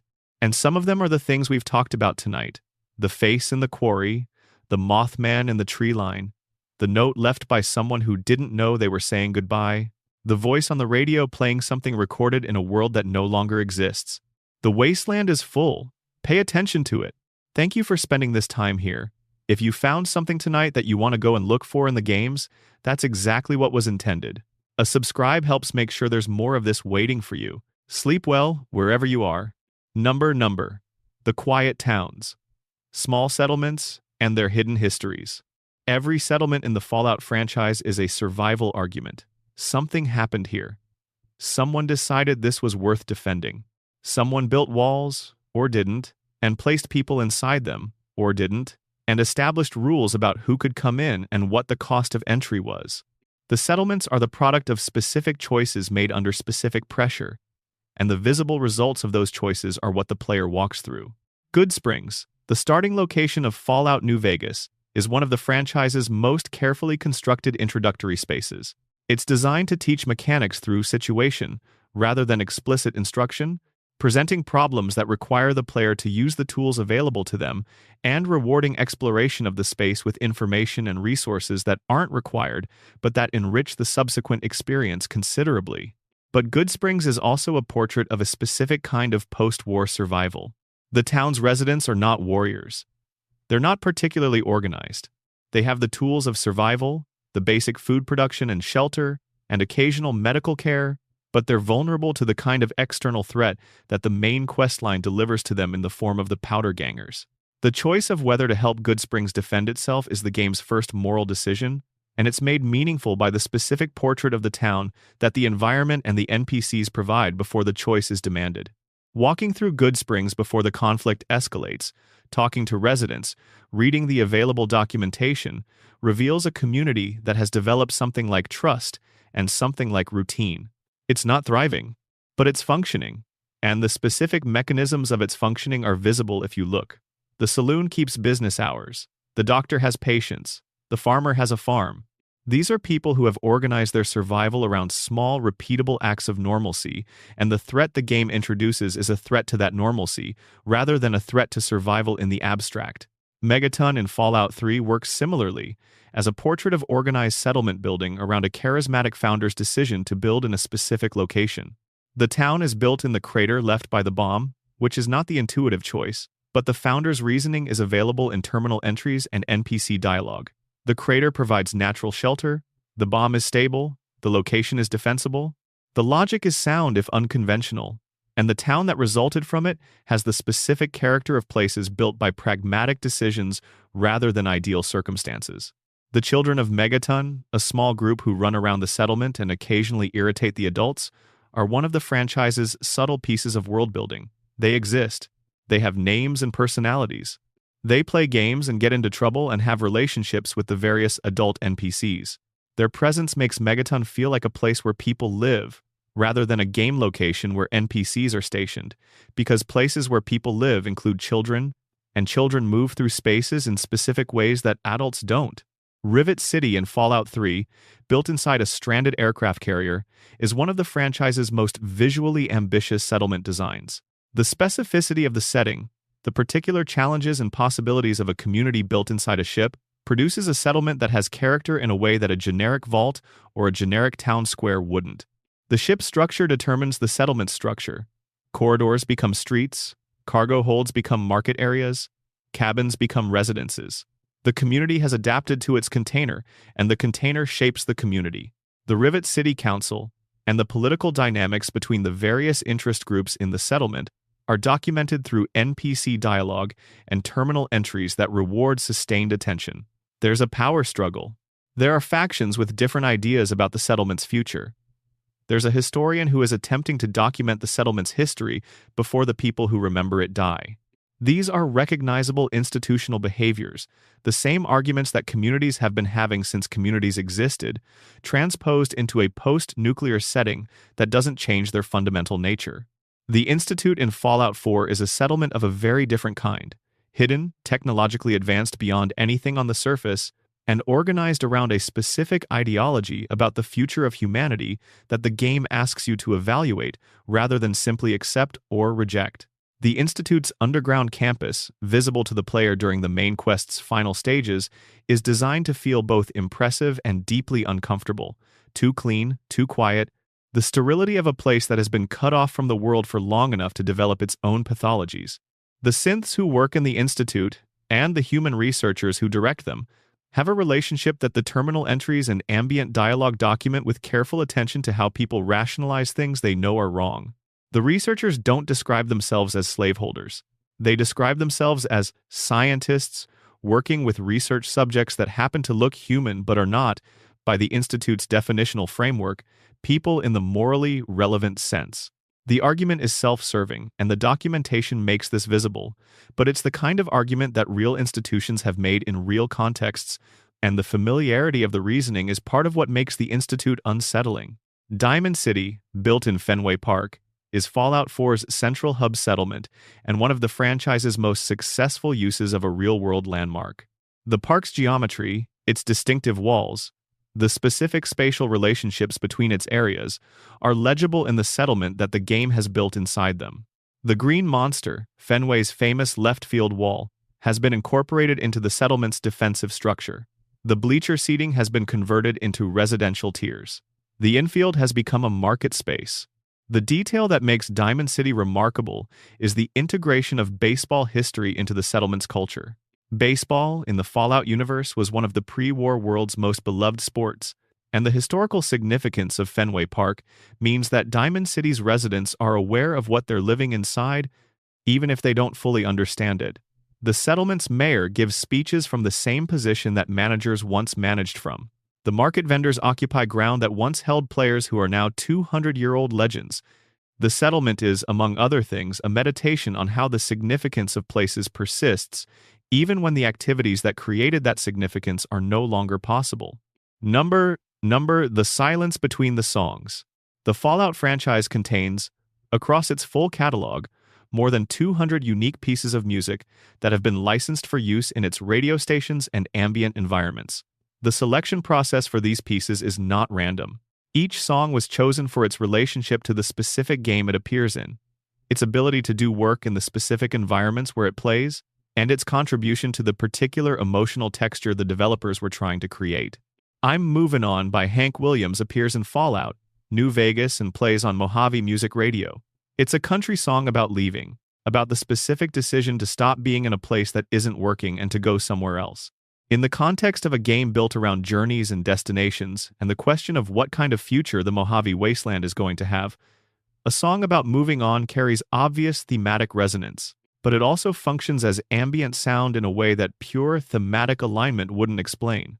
The song's specific tempo, its specific instrumentation, match the pace of travel across the Mojave in a way that makes hearing it while exploring feel natural rather than illustrative.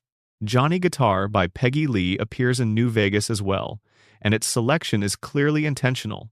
The song is associated with a 1954 Western film of the same name, and the Mojave setting of New Vegas is, among other things, a post-nuclear Western. The film Johnny Guitar is specifically about a community divided against itself, about the dangers of mob mentality, and about the difficulty of maintaining individual integrity in the face of collective pressure. These themes resonate throughout New Vegas's main narrative. The song plays on the radio while you're navigating exactly those tensions. The ambient music tracks composed specifically for the Fallout games, as opposed to the licensed pre-war material, use silence and space in ways that the licensed tracks don't. Where the Ink Spots and Dean Martin fill their arrangements, the ambient tracks by Enon Zur and other composers who have worked on the franchise frequently use long rests, very quiet, sustained tones, and the specific kind of reverb that suggests large, empty spaces. They're designed for moments of exploration and quiet, and they work by providing just enough sound to define the silence around them rather than by competing with it. The specific choice of instrumentation in these ambient tracks reflects the same retro-futurist aesthetic that governs the visual design. The theremin, which appears in several tracks across the franchise, is the instrument most associated with 1950s science fiction film scores, and its inclusion is a deliberate aesthetic signal. The warbling, slightly unstable quality of the theremin, its tendency to sound like something between human voice and machine, sits perfectly in a world where the boundary between human and machine is one of the franchise's central concerns. The most affecting use of music in any Fallout game might be the moment in Fallout 3 when, completing a specific major quest, the player's radio receives a new frequency. The frequency is a recording of an old song, playing in a place that wasn't broadcasting anything before. The song is playing because of something the player did, and the timing is calibrated so that the song arrives at exactly the right emotional moment. This is an example of the franchise's music working in its most integrated form, not as background, but as a response, a piece of the world acknowledging what has happened by providing exactly the sound the moment requires. Number 1. Last Room. There's a room in Fallout 3. It's not marked on any map. It's not associated with any quest. It's in a building that most players enter for a specific loot reason and then leave without exploring completely. In the basement of this building, past a door that requires a key you can only find by searching carefully, there is a room that appears to have been someone's home. The room has a bed. It has a table with a meal arranged on it, plates set for a number of people larger than one. There are drawings pinned to the wall, the kind of drawings children make, depicting a family, parents, children, a house, the sun. There are personal belongings that suggest routines, the particular distribution of items that accumulates when someone lives somewhere regularly rather than passing through. There is a terminal in the corner, and the terminal has entries that are dated, and the dates tell you that someone was living here for a long time in this basement after the bombs fell. The entries don't describe great events.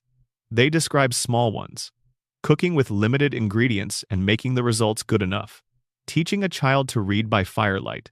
The difficulty of maintaining heat in the winter. A birthday celebrated with what was available.